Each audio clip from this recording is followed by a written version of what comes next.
ನಮಸ್ಕಾರ. ಕರ್ನಾಟಕ ಕಾಂಗ್ರೆಸ್ನ ಮಹತ್ವಾಕಾಂಕ್ಷಿಯ ಯೋಜನೆ ಗ್ಯಾರಂಟಿ ಯೋಜನೆಗಳು. ಈ ಗ್ಯಾರಂಟಿ ಯೋಜನೆಯನ್ನ ಜನಸಾಮಾನ್ಯರಿಗೆ ಕೊಡಬೇಕು ಅನ್ನೋದಾದ್ರೆ ಅದಕ್ಕೆ ಆದಂತಹ ಮಾನದಂಡಗಳಿದ್ದಾವೆ, ರೈಟ್? ಆದಾಯದ ಕ್ರೋಢೀಕರಣ ಅಂದ ಸಂದರ್ಭದಲ್ಲಿ ಈ ಲೆಕ್ಕಾಚಾರವನ್ನು ಹಾಕಿ ಆರ್ಥಿಕ ತಜ್ಞರ ಜೊತೆ ಚರ್ಚೆಯನ್ನು ನಡೆಸಿ ಮುಖ್ಯಮಂತ್ರಿ ಸಿದ್ದರಾಮಯ್ಯ ಸೇರಿದಂತೆ ಕರ್ನಾಟಕ ಕಾಂಗ್ರೆಸ್ನ ನಾಯಕರು ವರಿಷ್ಠರು ತೆಗೆದುಕೊಂಡಿರುವಂಥ ತೀರ್ಮಾನ, ರೈಟ್? 52,000 ಕೋಟಿಗೂ ಹೆಚ್ಚು ಹಣವನ್ನು ಪ್ರತಿ ವರ್ಷ ಇದೇ ಗ್ಯಾರಂಟಿ ಯೋಜನೆಗಳಿಗಾಗಿ ವಿನಿಯೋಗಿಸಲಾಗುತ್ತೆ. ನೋಡಿ, ಅನ್ನಭಾಗ್ಯ ಯೋಜನೆಯ ಮೂಲಕ ಅಕ್ಕಿ ಕೊಡೋದಿರಬಹುದು, ಗೃಹ ಜ್ಯೋತಿಯ ಮೂಲಕ 200 ಯೂನಿಟ್ ಉಚಿತ ವಿದ್ಯುತ್ ಯೋಜನೆ ಇರಬಹುದು, ಅಥವಾ ಶಕ್ತಿ ಯೋಜನೆ ಇರಬಹುದು, ಹೀಗೆ ಯುವ ನಿಧಿ, ಗೃಹಲಕ್ಷ್ಮಿ, ಈ ಯೋಜನೆಗಳ ಮೂಲಕ ಜನಸಾಮಾನ್ಯರನ್ನು ತಲುಪುವಂತಹ ಕೆಲಸವನ್ನು ಕರ್ನಾಟಕ ಕಾಂಗ್ರೆಸ್ ಮಾಡ್ತಾ ಇದೆ. ಈ ಮೂಲಕ ಆ ಗ್ಯಾರಂಟಿ ಯೋಜನೆಗಳ ಮೂಲಕ ಬಡ ಜನರನ್ನು ಸಮಾಜದ ಮುಖ್ಯವಾಹಿನಿಗೆ ತಂದು ಅವರನ್ನು ಕೂಡ ಸ್ವಾವಲಂಬಿ ಬದುಕನ್ನು ನಡೆಸೋದಕ್ಕೆ ಕರ್ನಾಟಕ ಕಾಂಗ್ರೆಸ್ ಕಟಿಬದ್ಧವಾಗಿದೆ ಅನ್ನುವಂಥ ಸ್ಪಷ್ಟ ಸಂದೇಶವನ್ನು ಕೊಟ್ಟಿದ್ರು. ಎಸ್, ಅದನ್ನು ನಾವು ವೆಲ್ಕಮ್ ಮಾಡೋಣ, ಸ್ವಾಗತಿಸೋಣ. ಆದರೆ ಆದಾಯದ ಕ್ರೋಢೀಕರಣ ಅಂದ ಸಂದರ್ಭದಲ್ಲಿ ಕರ್ನಾಟಕದಲ್ಲಿ ಕಾಂಗ್ರೆಸ್ ತೆಗೆದುಕೊಳ್ತಿರುವಂಥ ನಿಲುವು ನಿರ್ಧಾರಗಳನ್ನು ಯಾರೂ ಕೂಡ ಒಪ್ಪಿಕೊಳ್ಳುವಂಥ ಸ್ಥಿತಿ ಇಲ್ಲ. ನೋಡಿ, ಈಗಾಗಲೇ ಒಂದು ಸೆಟ್ ಆಫ್ ಅಂತ ಇರುತ್ತೆ. ಯಾವುದೇ ಸಮುದಾಯಗಳು ಅಂದಾಗ ಆ ಸಮುದಾಯಗಳ ಉದ್ಧಾರಕ್ಕೆ, ಅಭಿವೃದ್ಧಿಗೆ ಹಣವನ್ನು ವಿನಿಯೋಗಿಸಲಾಗಿರುತ್ತೆ. ಬಜೆಟ್ನಲ್ಲೂ ಕೂಡ ಅದನ್ನು ಸಪ್ರೇಟ್ ಆಗಿಡಲಾಗುತ್ತೆ. ಇಂತಹ ಸಂದರ್ಭದಲ್ಲಿ ನೀವು ಗ್ಯಾರಂಟಿ ಘೋಷಣೆ ಮಾಡಿದ್ದೀರಿ, ಆ ಪ್ರತಿಷ್ಠೆಗೆ ಬಿದ್ದು ಆ ಸಮುದಾಯಗಳ ಅಭಿವೃದ್ಧಿಗಿಟ್ಟಂಥ ಹಣವನ್ನು ನೀವು ಗ್ಯಾರಂಟಿಗೆ ಉಪಯೋಗಿಸ್ಕೊಂಡ್ರೆ ಆ ಸಮುದಾಯಗಳು ಬೀದಿಗೆ ಬರ್ತವೆ, ಹೋರಾಟವನ್ನು ಮಾಡ್ತವೆ. ನೀವು 2 ವರ್ಷಗಳ ಆಡಳಿತವನ್ನು ನಡೆಸಿದ್ದೀರಿ.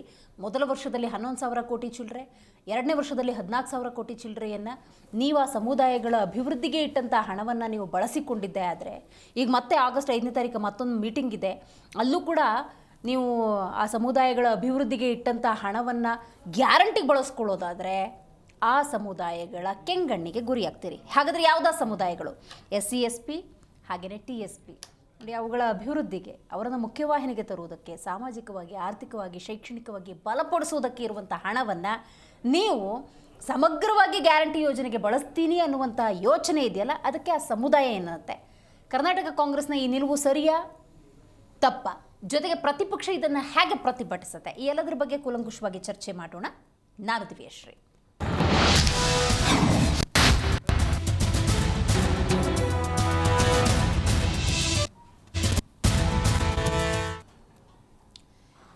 ಕರ್ನಾಟಕದಲ್ಲಿ ಜನರ ಪರಿಸ್ಥಿತಿ ಹೆಂಗಾಗಿದೆ ಅಂತ ಹೇಳಿದ್ರೆ, ಏನೇ ಬೇಕು ಅಂದರು, ಬೇಕು ಅನ್ನೋದು ಬಿಡಿ, ಇಂಥದ್ದು ಹೇಳಬೇಕು ಅಂದರೂ ಹೋರಾಟ ಮಾಡೇ ಹೇಳಬೇಕು ಅನ್ನುವಂಥ ಪರಿಸ್ಥಿತಿ ನಿರ್ಮಾಣವಾಗಿದೆ. ನಾನು ಕರ್ನಾಟಕದಲ್ಲಿ ಗ್ಯಾರಂಟಿ ಯೋಜನೆಗಳ ಘೋಷಣೆ ಚುನಾವಣಾ ಪೂರ್ವಕ್ಕೆ ಹೋಗಿ ಹೇಳ್ತೀನಿ. ಆ ಕ್ಷಣದಲ್ಲೇ ಹಲವು ಚರ್ಚೆಗಳು, ಕ್ರಿಟಿಕ್ಗಳು, ವಿಮರ್ಶೆಗಳು ಹೊರಗೆ ಬಂದವು. ಗ್ಯಾರಂಟಿ ಯೋಜನೆಗಳನ್ನು ಸ್ವಾಗತ ಮಾಡೋಣ, ಅದರಿಂದ ಸಮುದಾಯಗಳ, ಜನಸಾಮಾನ್ಯರ ಉದ್ಧಾರ, ಅಭಿವೃದ್ಧಿ ಆಗುತ್ತಾ? ಖಂಡಿತವಾಗ್ಲೂ ಅದರಿಂದ ಒಳ್ಳೆಯದೇ. ಆದರೆ ಆರ್ಥಿಕ ತಜ್ಞರ ಜೊತೆ ಸರಿಯಾದಂಥ ಚರ್ಚೆಯಾಗಿದೆಯಾ? ಪ್ರತಿ ವರ್ಷ 52,000 ಕೋಟಿಗೂ ಹೆಚ್ಚು ಹಣವನ್ನು ನೀವು ಅದಕ್ಕೆ ವಿನಿಯೋಗಿಸಬೇಕು ಅನ್ನೋದಾದರೆ ಆದಾಯದ ಕ್ರೋಢೀಕರಣವನ್ನು ನೀವು ಹೆಂಗೆ ಮಾಡ್ಕೊಳ್ತಾ ಇದ್ದೀರಿ? ಇದು ಬಹಳ ಮುಖ್ಯವಾದಂಥ ವಿಚಾರ. ನೀವಿವತ್ತು ಅದ್ರ ಬಗ್ಗೆ ಪ್ಲ್ಯಾನ್ ಮಾಡ್ಕೊಳ್ಳದೆ ಜನರ ಜೀವ ಹಿಂಡಿದ್ರೆ ಹೇಗೆ, ಸಮುದಾಯಗಳ ಜೀವ ಹಿಂಡಿದ್ರೆ ಹೇಗೆ ಅನ್ನೋದೇ ಸದ್ಯದ ಪ್ರಶ್ನೆ. ನೋಡಿ, ಗ್ಯಾರಂಟಿ ಯೋಜನೆಗೆ ಈಗ ಹಣ ಬೇಕಲ್ಲ, ಅದು ಎಲ್ಲಿಂದ ಸಿಗ್ತಾ ಇದೆ ಅಂದ್ಕೊಂಡ್ರಿ? ಈಗ ಪರಿಶಿಷ್ಟರ ಹಣವನ್ನು ಬಳಕೆ ಮಾಡೋದಕ್ಕೆ ಎಲ್ಲ ರೀತಿಯ ತಯಾರಿ ನಡೀತಾ ಇದೆ. ಆಗಸ್ಟ್ 5ನೇ ತಾರೀಕು SC STಯ ಸಭೆ ನಡೆಯುತ್ತೆ.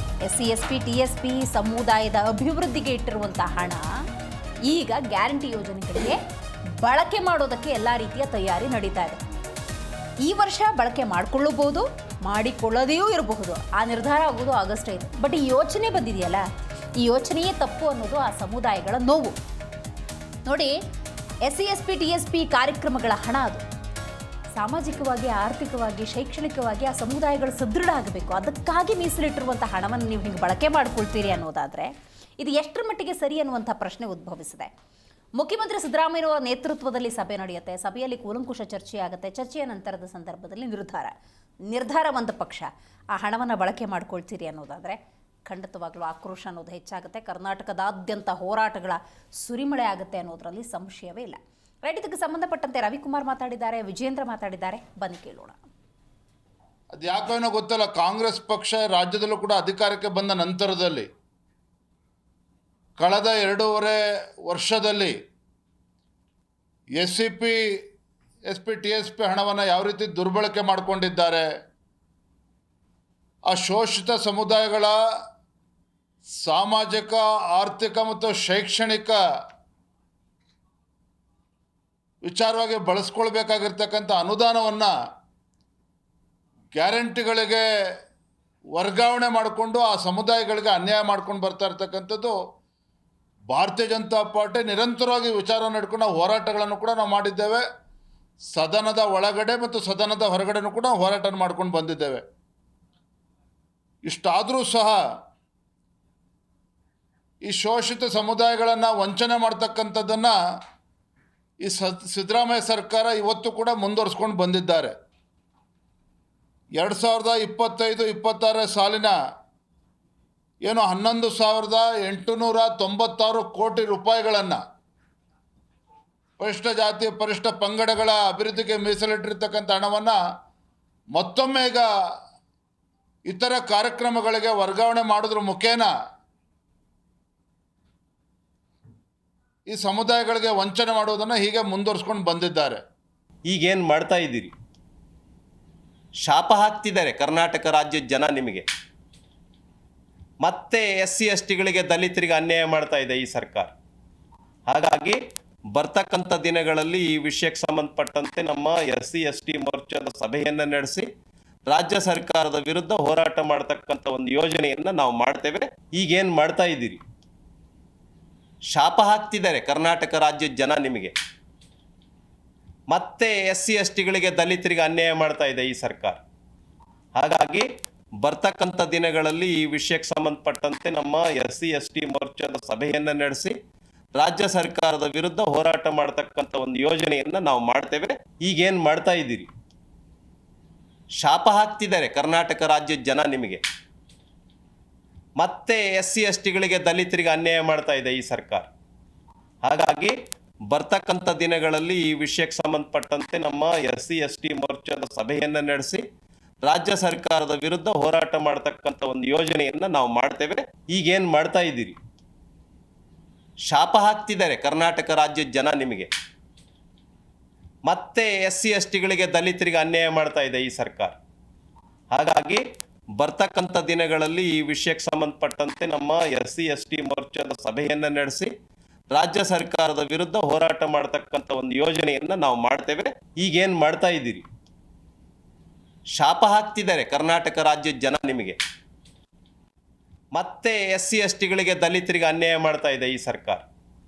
ಹಾಗಾಗಿ ಬರ್ತಕ್ಕಂಥ ದಿನಗಳಲ್ಲಿ ಈ ವಿಷಯಕ್ಕೆ ಸಂಬಂಧಪಟ್ಟಂತೆ ನಮ್ಮ SC/ST ಮೋರ್ಚಾದ ಸಭೆಯನ್ನು ನಡೆಸಿ ರಾಜ್ಯ ಸರ್ಕಾರದ ವಿರುದ್ಧ ಹೋರಾಟ ಮಾಡ್ತಕ್ಕಂಥ ಒಂದು ಯೋಜನೆಯನ್ನು ನಾವು ಮಾಡ್ತೇವೆ. ಗ್ಯಾರಂಟಿ ಯೋಜನೆಗಳಿದ್ರೂ ಕರ್ನಾಟಕದಲ್ಲಿ ಜೀವನ ಯಾಕೋ ದುಬಾರಿ ಆಗ್ತಾ ಇದೆ. ಸಾಮಾಜಿಕ, ಶೈಕ್ಷಣಿಕವಾಗಿ, ಆರ್ಥಿಕವಾಗಿ ಬಲಪಡಿಸುತ್ತೆ, ಇದು ಬಡವರ ಪಕ್ಷ ಅಂತ ಹೇಳುವಂಥ ಕಾಂಗ್ರೆಸ್ಸೇ ಆಡಳಿತ ನಡೆಸ್ತಾ ಇದ್ರು ಕೂಡ ಬದುಕು ದುರ್ಬರ ಆಗಿದೆ. ಅಹಿಂದ ನಾಯಕರು, ಆರ್ಥಿಕ ತಜ್ಞರು ಅಂತ ಕರೆಸ್ಕೊಂಡಿರುವಂಥ ಸಿದ್ದರಾಮಯ್ಯನವರ ನೇತೃತ್ವದಲ್ಲೇ ಕರ್ನಾಟಕ ರಾಜ್ಯ ನಡೀತಾ ಇದ್ರು ಕೂಡ ಆರ್ಥಿಕ ಸ್ಥಿತಿ ಅಂತಹ ಮಟ್ಟಿಗಿಲ್ಲ. ಅಹಿಂದ ಸಮುದಾಯದವರು ಹಿಂದಕ್ಕೆ ಉಳ್ಕೊಂಡಿದ್ದಾರೆ. ಬೆಳವಣಿಗೆ ಅನ್ನೋದು ಕಾಣ್ತಾ ಇಲ್ಲ, ಅಂತಹ ಅಭಿವೃದ್ಧಿಗಳೇನು ಕಾಣ್ತಾ ಇಲ್ಲ ಅನ್ನುವಂಥ ಆರೋಪಗಳ ನಡುವೆ ನಮ್ಮ ಪ್ಯಾನಲಿಸ್ಟ್ ಇವತ್ತು ಏನು ಹೇಳ್ತಾರೆ ಅನ್ನೋದು ಬಹಳ ಮುಖ್ಯ. ಮೊದಲನೇದಾಗಿ AP ವಕ್ತಾರಾಗಿರುವಂಥ ಬಿ ಮಣಿಕಂಠ ಅವರಿದ್ದಾರೆ. ನಮಸ್ಕಾರ ಮಣಿಕಂಠ ಅವರೇ. ಇನ್ನು JDS ವಕ್ತಾರಾಗಿರುವಂಥ ನಾಗೇಂದ್ರ ಅವರಿದ್ದಾರೆ. ನಮಸ್ಕಾರ. ಕಾಂಗ್ರೆಸ್ ವಕ್ತಾರಾಗಿರುವಂಥ ಕುಮಾರ್ ಅವರಿದ್ದಾರೆ. ನಮಸ್ಕಾರ ಕುಮಾರ್ ಅವರೇ. ಇನ್ನು BJP ವಕ್ತಾರರಾಗಿರುವಂತಹ ವೆಂಕಟೇಶ್ ದೊಡ್ಡೋರಿ ಅವರು ಝೂಮ್ನಿಂದ ಕನೆಕ್ಟ್ ಆಗಿದ್ದಾರೆ. ನಮಸ್ಕಾರ ವೆಂಕಟೇಶ್ ದೊಡ್ಡೇರಿ ಅವರಿಗೆ. ನಮಸ್ಕಾರ. ಎಲ್ಲರಿಗೂ ನಮಸ್ಕಾರ ಮೇಡಮ್. ನಮಸ್ಕಾರ. ಹಾಗೆ ಸಂಪರ್ಕದಲ್ಲಿರಿ, ಮಾತಾಡ್ತೀನಿ ನಿಮ್ಮ ಜೊತೆ. ರೈಟ್, ಕುಮಾರ್ ಅವರಿಂದನೇ ಆರಂಭ ಮಾಡೋಣ. ಗ್ಯಾರಂಟಿ ಯೋಜನೆಗಳು ಸ್ವಾಗತಾರ್ಹ, ಅದರ ಬಗ್ಗೆ ಯಾವುದೇ ರೀತಿಯ ಆಕ್ಷೇಪಣೆ ಇಲ್ಲ.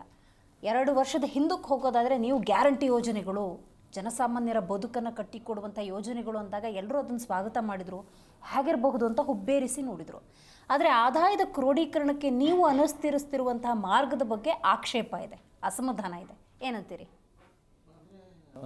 ಅನುಸರಿಸ್ತಿರೋ ಮಾರ್ಗ ಸರಿ ಇಲ್ಲ ಅಂತಂದರೆ ಏನರ್ಥ? ನೀವು ಹೇಳ್ಬೇಕದನ್ನ. ಅಲ್ಲ, ಈಗ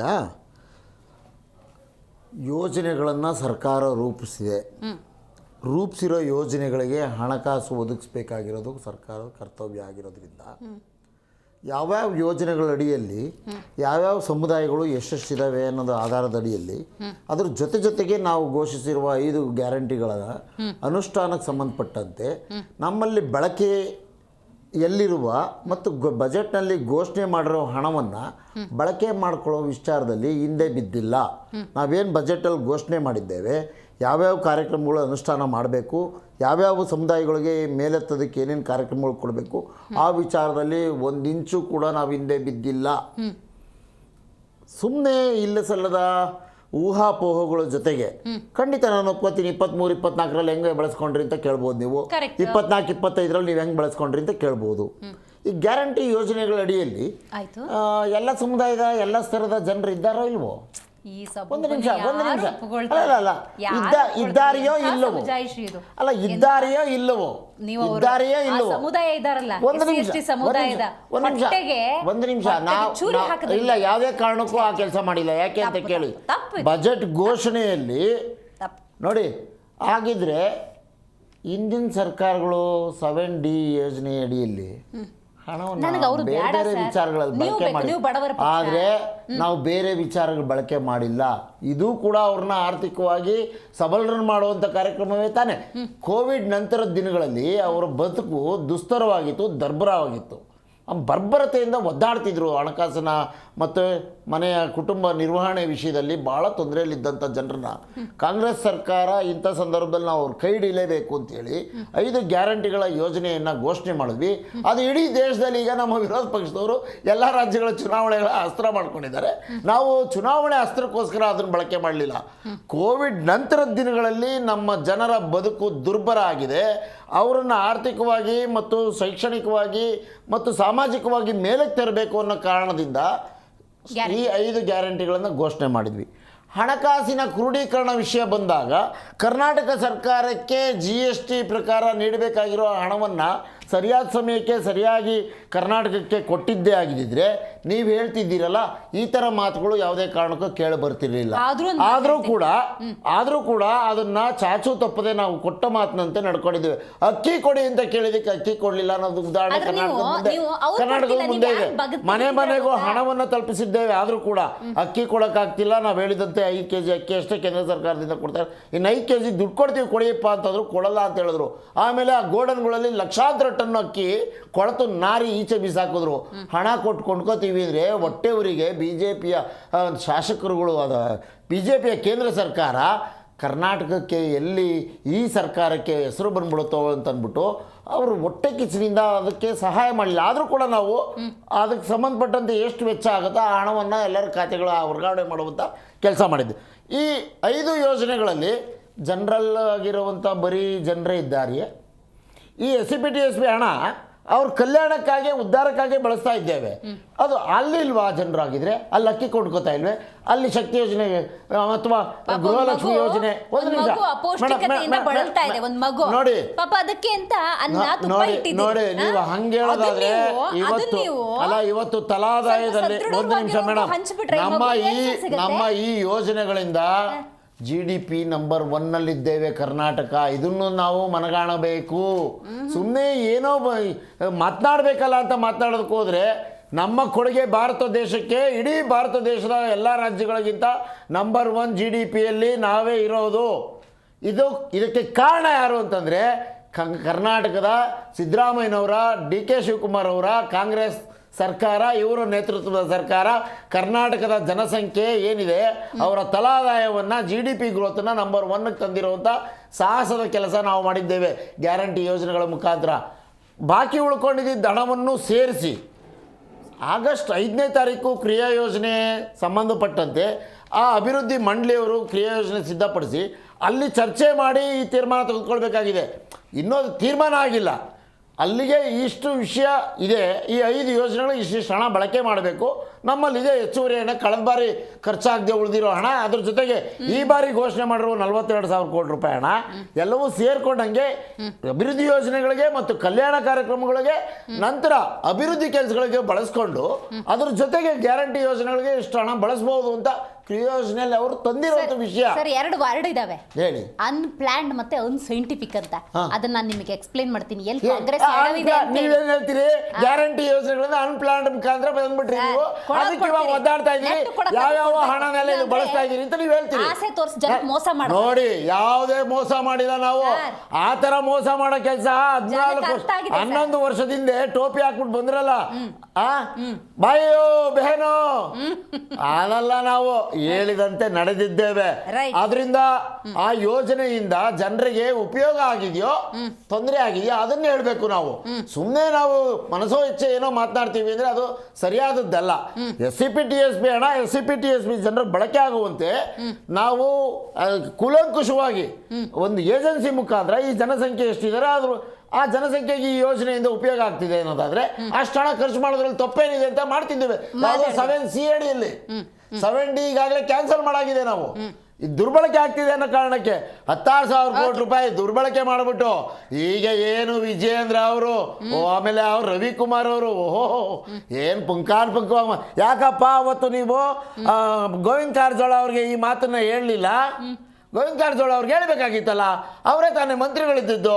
ಯಾಕಪ್ಪ ಈ ಥರದ ಒಂದು ಕಾನೂನು ಅಡಿಯಲ್ಲಿ ದುರ್ಬಳಕೆ ಮಾಡ್ತಿದ್ದೀವಿ ಹಣ ಅಂತ. ಇವಾಗ ಏನೇನೋ ಮಾತನಾಡೋದು ಬೇಡ. ನಾವು ದುರ್ಬಳಕೆ ಮಾಡ್ತಿಲ್ಲ, ಸದ್ಬಳಕೆ ಮಾಡ್ತಾ ಇದ್ದೇವೆ. ಗ್ಯಾರಂಟಿ ಯೋಜನೆಗಳಲ್ಲಿ ನೋಡಿ, ಗ್ಯಾರಂಟಿ ಯೋಜನೆ ಅಡಿಯಲ್ಲಿ ಆ ಜನನು ಇಲ್ವಾ? ಆ ಜನಸಂಖ್ಯೆ ಜನ ಇಲ್ವಾ? ಇದನ್ನ ಒಪ್ಕೊಳ್ಳಲ್ಲ ಸರ್. ಯಾಕೆ ಒಪ್ಕೊಳ್ಳೋದಿಲ್ಲ ಮೇಡಮ್? ಒಂದು ನಿಮಿಷ ನಾನು ಹೇಳ್ತಾ ಇದ್ದೇನೆ. ಕಳೆದ ಸಾಲಿನಲ್ಲಿ ಎಷ್ಟು ಹಣ ಉಳಿಕೆ ಆಯ್ತು? ಆ ಹಣವನ್ನು ಸೇರ್ಕೊಂಡು ಒಂದು ನಿಮಿಷ. ಇನ್ನೂ ಕೂಡ ನೀವು ಹಳ್ಳಿ ಹೋಗಿ ಗ್ರಾಮೀಣ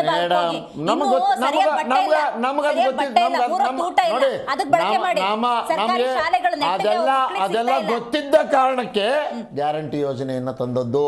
ಅವರನ್ನ ಪಾತಾಳದಲ್ಲಿರೋರನ್ನ ಮೇಲೆ ಕೆತ್ತಬೇಕು ಅನ್ನೋ ಕಾರಣಕ್ಕೆ ನಾವು ಆ ಯೋಜನೆ ಡೀಟೇಲ್ ಆಗಿ. ನಾಗೇಂದ್ರ ಅವರೇ, ಗ್ಯಾರಂಟಿ ಯೋಜನೆ ಅಂತ ಪ್ಲಾನ್ ಮಾಡಿದ್ರು ನೋಡಿ, ಅವಾಗಲೇ ಹಲವಾರು ಆರ್ಥಿಕ ತಜ್ಞರು ಮಾತಾಡಿದರು, ಯಾಕೋ ಇದು ಅನ್ಸೈಂಟಿಫಿಕ್ ಅನ್ನಿಸ್ತಾ ಇದೆ, ಅನ್ಪ್ಲಾನ್ಡ್ ಅನ್ನಿಸ್ತಾ ಇದೆ, ಆದಾಯದ ಕ್ರೋಢೀಕರಣದಲ್ಲಿ ವ್ಯತ್ಯಾಸ ಆಗ್ಬೋದು.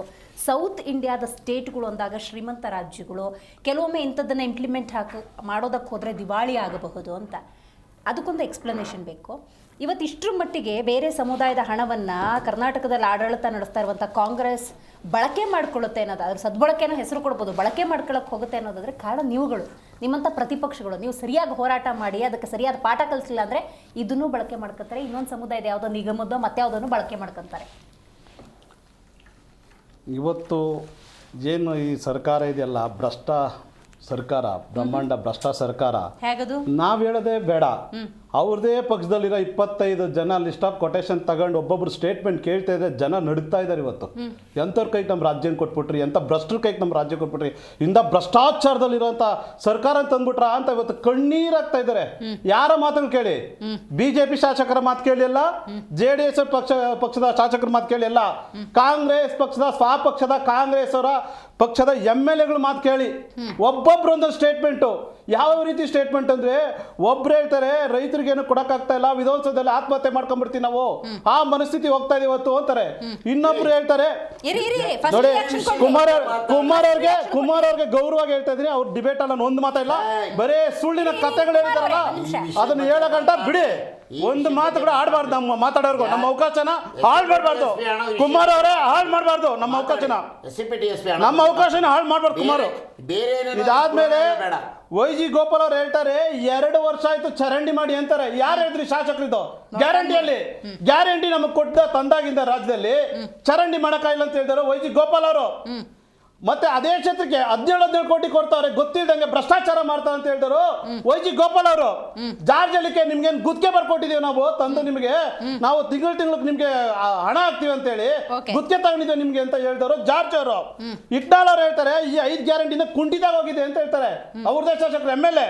ಅದೇ ತರ ಬಸವರಾಜ್ ಅವ್ರು ಹೇಳ್ತಾರೆ ಕಲ್ಯಾಣ ಕರ್ನಾಟಕ ಭ್ರಷ್ಟಾಚಾರ ತುಂಬೋಗಿ ನಂಬರ್ 1 ಆಗೋಗಿದೆ, ನಿಮ್ಗೆ ಅಕ್ಕಿ ಬೇಡ ಅಂದ್ರೆ ರೋಡ್ ಮಾಡ್ಕೊಡ್ತೀವಿ, ನೀವು ಅಕ್ಕಿ ಬೇಡ ಅಂತ ಹೇಳ್ಬಿಟ್ಟು CMಗೆ ಬಿಟ್ಟು ನಾವು ರೋಡ್ ಮಾಡ್ಕೊಡ್ತೀವಿ ಅಂತ ಹೇಳಿದಾರೆ. ಯಾರು? CM ಆಪ್ತ ಕಾರ್ಯದರ್ಶಿ ಸಲಹೆಗಾರರು ಬಸವರಾಯ ರೆಡ್ಡಿ ಅವರು. ಅಕ್ಕಿ ಬೇಡ ಅಂದ್ರೆ ರೋಡ್ ಮಾಡ್ತೀನಿ ಅನ್ನೋ ಪರಿಸ್ಥಿತಿಗೆ ಹೇಳಿದವರು ಕಾಂಗ್ರೆಸ್ ಪಕ್ಷದ ಶಾಸಕರು, CM ಸಲಹೆಗಾರರು. ಅದೇ ರೀತಿ ದೇಶಪಾಂಡೆ ಹೇಳಿದ್ರು ಉಚಿತವಾಗಿ ಕೊಟ್ಟಿದ್ದ ದೇಶ ಯಾವುದು ಉದ್ಧಾರ ಆಗಲ್ಲ, ಯಾವ ರಾಜ್ಯನೂ ಉದ್ಧಾರ ಆಗಲ್ಲ ಅಂತ ನೇರವಾದ ಭಾಷೆ ಹೇಳಿದ್ರು. ಯಾರು?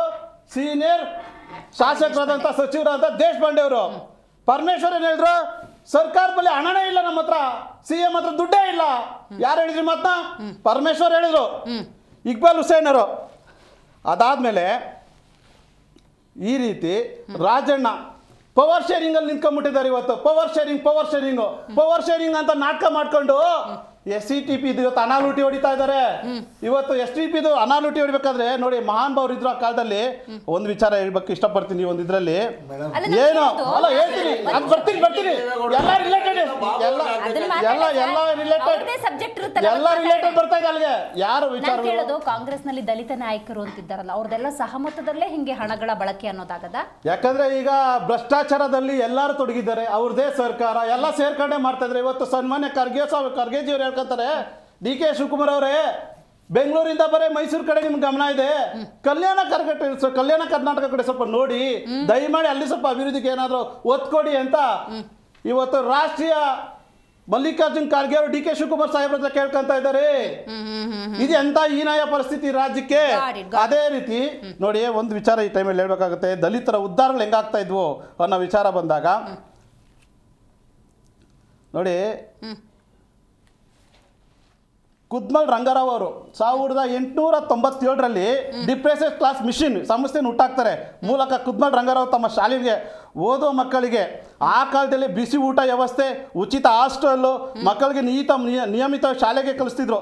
ಪಾಲಕರಿಗೆ ಪ್ರೋತ್ಸಾಹ ಧನ ಕೊಡ್ತಾ ಇದ್ರು. SC ಮಕ್ಕಳಿಗೆ ಯೋಜನೆ ರೂಪಿಸಿ ದಲಿತ ಉದ್ಧಾರ ಆದರೆ ದೇಶ ಉದ್ಧಾರ ಆಗ್ತದೆ ಘೋಷಣೆ ಕೂಗ್ದವ್ರು ಇವತ್ತು ಅವರು.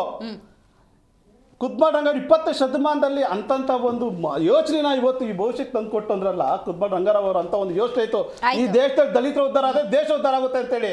ಇವತ್ತು ಇವ್ರು ಏನ್ ಮಾಡ್ತಾ ಇದ್ದಾರೆ, ಇವತ್ತು ಬರೇ ಗ್ಯಾರಂಟಿ ಅನ್ನೋ ಒಂದೇ ಒಂದು ಕಾರ್ಯಕ್ರಮದ ನಾಮ ಫಲಕಗಳು ಹಾಕೊಂಡು ಇವತ್ತು ಆಡೋಗ್ಲಲ್ಲಿ ಆಗ್ತಾ ಇರೋಂಥ ಒಂದು ಭ್ರಷ್ಟಾಚಾರಗಳನ್ನ ತಡೆಯಕ್ಕಾಗ್ತಾ ಇಲ್ಲ. ಆದ್ರೆ ಇವ್ರು ಹೇಳ್ತಾ ಇದ್ದಾರೆ, ಪುಂಖಾನುಪುಂಖ ಓದ್ತಾ ಇದ್ದಾರೆ ಕಾಂಗ್ರೆಸ್ ವಕ್ತಾರರು, ನಾವು ಗ್ಯಾರಂಟಿನ ಅಭಿವೃದ್ಧಿ ಮಾಡ್ತಾ ಇದೀವಿ ಅಂತ. ಇದೇ ಶಾಸಕರು ಹೇಳ್ತಾ ಇದಾರಲ್ಲ, ಗ್ಯಾರಂಟಿ ಬೇಡ, ಯಾವ್ದನ್ನೊಂದೆರಡು ಕೈ ಬಿಡಿ ಅಂತ ಹೇಳ್ತಾ ಇದಾರಲ್ಲ. ಯಾಕೆ ಹೇಳಕ್ ಆಗ್ತಾ ಇಲ್ಲ ಇದನ್ನ? ಇವತ್ತು ದಲಿತರ ದುಡ್ಡನ್ನ ಲೂಟಿ ಹೊಡೆದಿ ಇವತ್ತು ಅಲ್ಲಿನ ಮಕ್ಕಳದ ಪರಿಸ್ಥಿತಿ ಏನಾಗಿದೆ, ಅಲ್ಲಿನ ಹಾಸ್ಟೆಲ್ ಪರಿಸ್ಥಿತಿ ಇದೆ. ಸಮಾಜ ಕಲ್ಯಾಣ ನಿದ್ದೆ ಮಾಡ್ತಾ ಇದೆ. ಸಮಾಜ ಕಲ್ಯಾಣ ಮಿನಿಸ್ಟರ್ಗಂತೂ ಯಾವುದೇ ಗಮನ ಇಲ್ಲ ರಾಜ್ಯದ ಬಗ್ಗೆ. ಆ SC ಮಕ್ಕಳಂತೂ ಜೀವಂತವಾಗಿ ಇವತ್ತು ಕಾಡ್ತಾ ಇದ್ದಾರೆ, ಕಣ್ಣೀರಲ್ಲಿ ಕಾಡ್ತಾ ಇದ್ದಾರೆ, ಇವತ್ತು ಉಪವಾಸ ಆಗ್ತಾ ಇದ್ದಾರೆ, ಇವತ್ತು ಹಸಿವಿಂದ ನರಳ್ತಾ ಇದ್ದಾರೆ ಅಂತಾನೆ ಹೇಳ್ಬೋದು ಮೇಡಮ್. ರೈಟ್. ಮಣಿಕಂಠ ಅವರೇ, ಅಹಿಂದ ನಾಯಕರ ನೇತೃತ್ವದಲ್ಲಿ ನಡೀತಾ ಇರುವಂಥ ಕರ್ನಾಟಕದ ಕಾಂಗ್ರೆಸ್ ದಲಿತರನ್ನ ಉದ್ಧಾರ ಮಾಡ್ತಿದ್ಯಾ, ಅಧೋಗತಿಗೆ ತಗೊಂಡು ಹೋಗ್ತಿದ್ಯಾ? ಇವತ್ತು ಅಂಗೈ ಹುಣ್ಣಿಗೆ ಕನ್ನಡಿ ಬೇಕಾ ಅನ್ನೋ ಒಂದು ಗಾದೆ ಇವತ್ತು ಜನರು ನೆನಪು ಮಾಡ್ಕೊಳ್ತಾ ಇದ್ದಾರೆ. ದಲಿತರಿಗೆ ಇದು ಅರ್ಥ ಆಗಿದೆಯಾ? ದಲಿತರಿಗೂ ಅರ್ಥ ಆಗಿದೆ, ಅವರು ಹೋರಾಟನೂ ಮಾಡಿದ್ದಾರೆ. ಬಟ್ ಅನಿವಾರ್ಯವಾಗಿ ಅವ್ರನ್ನ ನಂಬಲೇಬೇಕಾದಂತಹ ಪರಿಸ್ಥಿತಿಯಲ್ಲಿದ್ದಾರೆ. ಇನ್ನು ಅದು ಹೋರಾಟಗಳು ಮುಂದುವರ್ಕೊಂಡು ಹೋಗ್ಬೇಕಾಗುತ್ತೆ. ದೂರದಲ್ಲಿರೋ ಹಾವಿಗಿಂತ ಹತ್ತಿರದಲ್ಲಿರೋ ಹಾವು ಎಷ್ಟು ಅಪಾಯಕಾರಿ ಅನ್ನೋದನ್ನ ಮನವರಿಕೆ ಮಾಡ್ಕೊಳ್ತಾ ಇದ್ದಾರೆ. ಇಲ್ಲಿ ಯಾರು ದೂರದಲ್ಲಿರೋ ಹಾವು ಹತ್ತಿರದಲ್ಲಿರೋ ಹಾವು ಅಂತೇಳಿ ಹಾವುಗಳೇ, ಅದು ಇವಾಗ ರಾಜ್ಯದ ಜನತೆಗೆ ಅರ್ಥ ಆಗಿದೆ. ಇಲ್ಲಿವರೆಗೂ ಒಂದು ಪರ್ಯಾಯ ವ್ಯವಸ್ಥೆ ಇರಲಿಲ್ಲ, ಅವ್ರಿಗೆ ಪರ್ಯಾಯ ಪಕ್ಷಗಳು ಇರಲಿಲ್ಲ. ಸೊ ಹಾಗಾಗಿ ಇವರಿಬ್ಬರ ಒಂದು ಆಟಗಳು ನಡ್ಕೊಂಡು ಬರ್ತಾ ಇತ್ತು. ಸೊ ಈಗ ಒಂದು ತಾರ್ಕಿಕ ಹಂತಕ್ಕೆ ತಲುಪ್ತಾ ಇದೀವಿ. ಜನರು ಯೋಚನೆ ಮಾಡ್ತಾ ಇದ್ದಾರೆ, ಯಾವ್ದಾದ್ರು ಒಂದು ಹೊಸ ಪಕ್ಷಕ್ಕೆ ಅವಕಾಶ ಮಾಡಿಕೊಡ್ಬೇಕು ಅಂತೇಳಿ ಮಾತಾಡ್ತಾ ಇದ್ದಾರೆ. ಇವತ್ತು ಅದರಲ್ಲೂ ಆಮ್ ಆದ್ಮಿ ಪಕ್ಷ ಏನು ಗುಜರಾತ್ನಲ್ಲಿ ಬೈ ಎಲೆಕ್ಷನ್ ನಂತರ ಏನು ಒಂದು ಗೆಲುವನ್ನು ಸಾಧಿಸಿದೆ, ಅದಾದ ನಂತರ ಅದು ಜನರ ತೀರ್ಮಾನ ಏನು ತಗೋಬೇಕು ಅನ್ನೋದು ಈ ಸ್ಥಿತಿ ಇದೆ. ಈಗ 16-17ಕ್ಕಿಂತ ಹೆಚ್ಚು ಬಜೆಟನ್ನು ಮಂಡಿಸಿರ್ತಕ್ಕಂಥ ಸಿದ್ದರಾಮಯ್ಯನವರು ಆರ್ಥಿಕ ತಜ್ಞರು ಅವ್ರು ಎಡವುತ್ತಾರೆ ಅಂತೇಳಿ ಅವ್ರಿಗೆ ಗೊತ್ತಿರಲಿಲ್ಲ. ಸೊ ಹಾಗಾಗಿಯೇ ಈ ಗ್ಯಾರಂಟಿ ಯೋಜನೆನ ಘೋಷಣೆ ಮಾಡಬೇಕಾದ್ರೆ ನನಗೂ ಉಚಿತ, ನಿನಗೂ ಉಚಿತ, ನನ್ನ ಹೆಂಡತಿ ಮಕ್ಕಳು ಉಚಿತವಾಗಿ ಓಡಾಡ್ಬೋದು, ನಿನ್ನ ಹೆಂಡತಿ ಮಕ್ಕಳು ಉಚಿತವಾಗಿ ಓಡಾಡ್ಬೋದು ಅಂತೇಳಿ ಘಂಟಾಘೋಷವಾಗಿ ಒಂದು ಇವಾಗ ಅರ್ಥ ಆಗಿದೆ. ಇವತ್ತು ಅರ್ಥ ಆದ್ರೂ ಕೂಡ ಅದನ್ನ ಪಾಲನೆ ಮಾಡ್ತಾ ಇಲ್ಲ, ಅದು ದುರಂತ. ಇವತ್ತು ಜನರ ಹತ್ರ ಅವರು ಮಂದ ಚರ್ಮದವರು ಅಥವಾ ಪಂಚೇಂದ್ರಗಳನ್ನ ಕಳ್ಕೊಂಡಿರೋರು ಅಂತ ಹೇಳಿಸ್ಕೊತಿದ್ದಾರೆ. ಯಾಕೆ ಅಂತಂದ್ರೆ ಅವತ್ತು ಯಾವುದೋ ಒಂದು ಉದ್ವೇಗದಲ್ಲಿ ಹೇಳ್ಬಿಟ್ರು ಅವರು, ನಾನು ಎಲ್ರಿಗೂ ಉಚಿತವಾಗಿ ಕೊಡ್ತೀನಿ. ಯಾಕಂದ್ರೆ ಅವತ್ತಿನ ದಿವಸ ಇದನ್ನ ಸ್ವಾಗತ ಮಾಡಿದ್ರು ಜನ. ಯಾಕಂದ್ರೆ ಅಂತ ಒಂದು ಮಹಾ ಮರ್ಮಾಘಾತಗಳು ನಮ್ಮ ದೇಶದಲ್ಲಿ 2016 ನಂತರ ನಡೆದೋದ್ವು. ಕೋವಿಡ್ ಆಗಿರ್ಬೋದು, ನೋಟ್ ಬ್ಯಾನ್ ಆಗಿರ್ಬೋದು, ಅಥವಾ ಇನ್ನಿತರ ಏನು ಇದೆಲ್ಲ ನಡೆದಿದೆ. ಇದೆಲ್ಲ ನಡೆದಿರೋ ಟೈಮ್ನಲ್ಲಿ ಇಂಥ ಒಂದು ಯೋಜನೆನಾ ಅಂತೇಳಿ ಎಲ್ಲ ಅವ್ರನ್ನ ಅಪ್ಕೊಂಡ್ರು. ಆ ಕಾರಣಕ್ಕಾಗಿ ಅವರು ಬಹುಮತದಲ್ಲಿ ಆಶೀರ್ವಾದ ಕೂಡ ಮಾಡಿದ್ರು ಜನ ಅವ್ರಿಗೆ. ಆದ್ರೆ ಇವ್ರು ಮಾಡ್ತಿರೋದೇನಿವತ್ತು ಪ್ರಪಂಚದಲ್ಲಿ ನಾನಾ ದೇಶಗಳಲ್ಲಿ ಇದಾವೆ ಮೇಡಮ್ ಗ್ಯಾರಂಟಿ ಯೋಜನೆ. ಗ್ಯಾರಂಟಿಗಳು ಇದಾವೆ ಬೇರೆ ಬೇರೆ ದೇಶಗಳಲ್ಲಿ ಬೇರೆ ಬೇರೆ. ಹೆಚ್ಚು ಬೇರೆ ದೇಶಗಳಲ್ಲೆಲ್ಲ ಎಜುಕೇಷನ್ಗೆ ಮತ್ತೆ ವೈದ್ಯಕೀಯಕ್ಕೆ ಹೊತ್ತನ್ನು ಕೊಡ್ತಾರೆ. ಭಾರತ ದೇಶದಲ್ಲಿ ಮೊಟ್ಟ ಮೊದಲ ಬಾರಿಗೆ ಏನು ಆಮ್ ಆದ್ಮಿ ಪಕ್ಷ ಅದನ್ನ ಪರಿಚಯ ಮಾಡಿದ್ರು ಕೂಡ ಇದನ್ನ ಏನು ದೊಡ್ಡ ಮನಸ್ಸಿನಿಂದ ಇವರು ಇಲ್ಲಿ ಇಂಪ್ಲಿಮೆಂಟ್ ಮಾಡಿದ್ರು, ಅದು ನಿಜಕ್ಕೂ ಸ್ವಾಗತಾರ್ಹ. ಆದ್ರೆ ಯಾವಾಗ ನಿಜವಾಗ್ಲೂ ಇರೋ ಸಮುದಾಯದಲ್ಲೇ ಬಹಳ ಆರ್ಥಿಕವಾಗಿ, ಸಾಮಾಜಿಕವಾಗಿ, ಶೈಕ್ಷಣಿಕವಾಗಿ ಹಿಂದುಳಿದಿದ್ದಾರೆ, ಆ ಜನರ ತಟ್ಟೆಗೆ ಕೈ ಹಾಕಕ್ ಹೋದ್ರಲ್ಲ, ಆವಾಗ ಇವರಿಗೆ ಶಾಪ ತಟ್ಟಕ್ಕೆ ಶುರುವಾಯಿತು. ಸೊ ಅದು ಯಾವಾಗ ಅವ್ರಿಗೆ ಗೊತ್ತಾಗತ್ತೆ ಅಂದ್ರೆ ಮುಂದಿನ ಚುನಾವಣೆಯಲ್ಲಿ ಖಂಡಿತ ಅದು ಖಂಡಿತ ಗೊತ್ತಾಗತ್ತೆ. ಯಾಕಂತಂದ್ರೆ ಫ್ರೀಡಂ ಪಾರ್ಕ್ ಅದಕ್ಕೆ ಸಾಕ್ಷಿ. ಆಗಾಗ ಮೂಗಿಗೆ ಸವರ್ತಾರಲ್ಲ, ಸಮಾಧಾನ ಮಾಡ್ತಾರಲ್ಲ, ಅದು ಮೇಡಮ್ ನಿಮ್ಮ ಸೋ ಕಾಲ್ಡ್ ನಾಯಕರು ಅಂತ ಇರ್ತಾರ ನೋಡಿ, ಅವ್ರನ್ನ ಸಮಾಧಾನ ಮಾಡ್ಬಿಡ್ತಾರೆ. ಯಾವ್ದಾದ್ರು ಪೋಸ್ಟ್ ಕೊಟ್ಟು ಅಥವಾ ಅವ್ರನ್ನ ಹೆಂಗ್ ತಣ್ಣಗ್ ಮಾಡ್ಬಿಡ್ತಾರೆ. ನಿಮ್ಮ ಹೋರಾಟಗಳೆಲ್ಲ ತಣ್ಣಗ. ನಮ್ಮ ದಲಿತ ಸಮುದಾಯಕ್ಕೆ ಅತಿ ದೊಡ್ಡ ಶತ್ರುಗಳು ಯಾರಾದರೂ ಇದಾರೆ ಅಂತಂದ್ರೆ ದಯವಿಟ್ಟು ಶ್ರಮಿಸಬೇಕು, ಅದು ನಮ್ಮ ನಾಯಕರುಗಳೇ, ನಮ್ಮ ದಲಿತ ನಾಯಕರುಗಳೇ. ಪದೇ ಪದೇ ಅವರು ಹಾಕುವಂತಹ ಕೆಲವು ನಾಯಕರುಗಳು ಅವ್ರು ಹಾಕುವಂತಹ ಎಂಜಲ್ ಕಾಸಿಗೆ, ಮೂಳೆಗೆ, ಬಿಸ್ಕೆಟ್ಗೆ ಅಂಜಿ ನಮ್ಮ ಸಮುದಾಯದ ಸ್ವಾಭಿಮಾನವನ್ನ ಅಡ ಇಡ್ತಾ ಇದ್ದಾರೆ. ನಾನು ಅದನ್ನ ಉಲ್ಲೇಖ ಮಾಡ್ಬಿಟ್ಟೆ. ಕೆಲವರು ಅದರಲ್ಲಿ ಕೆಲವರು ಅಂತಂದ್ರೆ ಇನ್ನು ಕೆಲವ್ರಿಗೆ ಯಾವ ತರ ಅದರ ಪಾಲ್ ಸಿಗತ್ತೆ ಅಂತಂದ್ರೆ ಅವ್ರನ್ನ ಇವ್ರು ಯಾವುದೇ ಕಾರಣಕ್ಕೂ ಪ್ರಶ್ನೆಗಳು ಮಾಡ್ತಾ ಇಲ್ಲ. ಅವ್ರನ್ನ ಇವರು ನೀವ್ ಯಾಕೆ ಇದನ್ನ ಮಾಡ್ತಿದ್ದೀರಿ, ತಪ್ಪು ಅಂತೇಳಿ ಅವ್ರಿಗೆ ಮನವರಿಕೆ ಮಾಡ್ತಾ ಇಲ್ಲ. ನೀವು ದೊಡ್ಡ ನಾಯಕರಿದ್ದೀರಿ, ನೀವು ನಿಮ್ಮನ್ನ ನೂರಾರು ದಲಿತ ಯುವಕರುಗಳು ನಿಮ್ಮನ್ನ ನೋಡ್ಕೊಂಡು ಕಲಿಯೋರಿದ್ದಾರೆ, ಬೆಳೆಯೋರಿದ್ದಾರೆ, ನೀವು ಸಮುದಾಯಕ್ಕೆ ತಪ್ಪು ಸಂದೇಶವನ್ನ ಸಾರ್ತಾ ಇದ್ದೀರಿ ಅಂತೇಳಿ ಮನವರಿಕೆ ಮಾಡ್ತಾ ಇಲ್ಲ. ಇನ್ನುಳಿದ ನಾಯಕರುಗಳಿರುವಂತಹ ಪಾಲು ಇದು. Right, got it. ನೋಡೋಣ ಬಿಜೆಪಿ ವಕ್ತಾರರು ಏನು ಹೇಳ್ತಾರೆ ಅಂತ ಹೇಳಿ. ವೆಂಕಟೇಶ್ ಅವರೇ, ನನ್ನ ಧ್ವನಿ ನಿಮಗೆ ಕೇಳಿಸ್ತಾ ಇದ್ರೆ, ಕಾಂಗ್ರೆಸ್ ವಕ್ತಾರರು ಕುಮಾರ್ ಅವರು ಮಾತಾಡಿದ್ದನ್ನು ನೀವು ಗಮನಿಸಿದ್ರಿ ಅಂತ ಭಾವಿಸ್ತೀನಿ. ಗ್ಯಾರಂಟಿ ಯೋಜನೆಯ ಮೂಲಕ ಈ ಹಣವೂ ಕೂಡ ಸದ್ಬಳಕೆಯೇ ಆಗ್ತಾ ಇದೆ ಅನ್ನುವಂಥ ವಿಚಾರವನ್ನು ಪ್ರಸ್ತಾಪ ಮಾಡಿದರು. ಅಂದರೆ ಗ್ಯಾರಂಟಿ ಯೋಜನೆಯನ್ನು ದಲಿತರು ಪಡ್ಕೊಂತಿದ್ದಾರೆ ತಾನೇ, ಆ ಹಣ ಇಲ್ಲಿ ವಿನಿಯೋಗ ಆಗ್ತಿದೆ ಅಷ್ಟೇ, ಯಾಕದನ್ನು ತಪ್ಪಾಗಿ ಅರ್ಥೈಸ್ಕೊಳ್ತೀರಿ ಅಂತ ಕೇಳಿದ್ರು. ಏನಂತೀರಿ? ಕಾಂಗ್ರೆಸ್ ಪಾರ್ಟಿ ಯಾವ ಒಂದು ಗ್ಯಾರಂಟಿ ಮತ್ತು ಇತರ ಆಶಯಗಳನ್ನ ಕೊಟ್ಟು ಅತ್ಯಂತ ಒಂದು ದೊಡ್ಡ ಸಂಖ್ಯೆಯಲ್ಲಿ ಗೆದ್ದು ಬಂತು, ಆ ಒಂದು ಉದ್ದೇಶ ಸಮರ್ಪಕವಾಗಿ ಕರ್ನಾಟಕ ರಾಜ್ಯದಲ್ಲಿ ಆಗ್ಲಿಲ್ಲ ಅಂತ ಹೇಳಿ ಕಾಂಗ್ರೆಸ್ಸಿನ 138 ಶಾಸಕರೇ ಇವತ್ತು ಹೇಳ್ತಿದ್ದಾರೆ.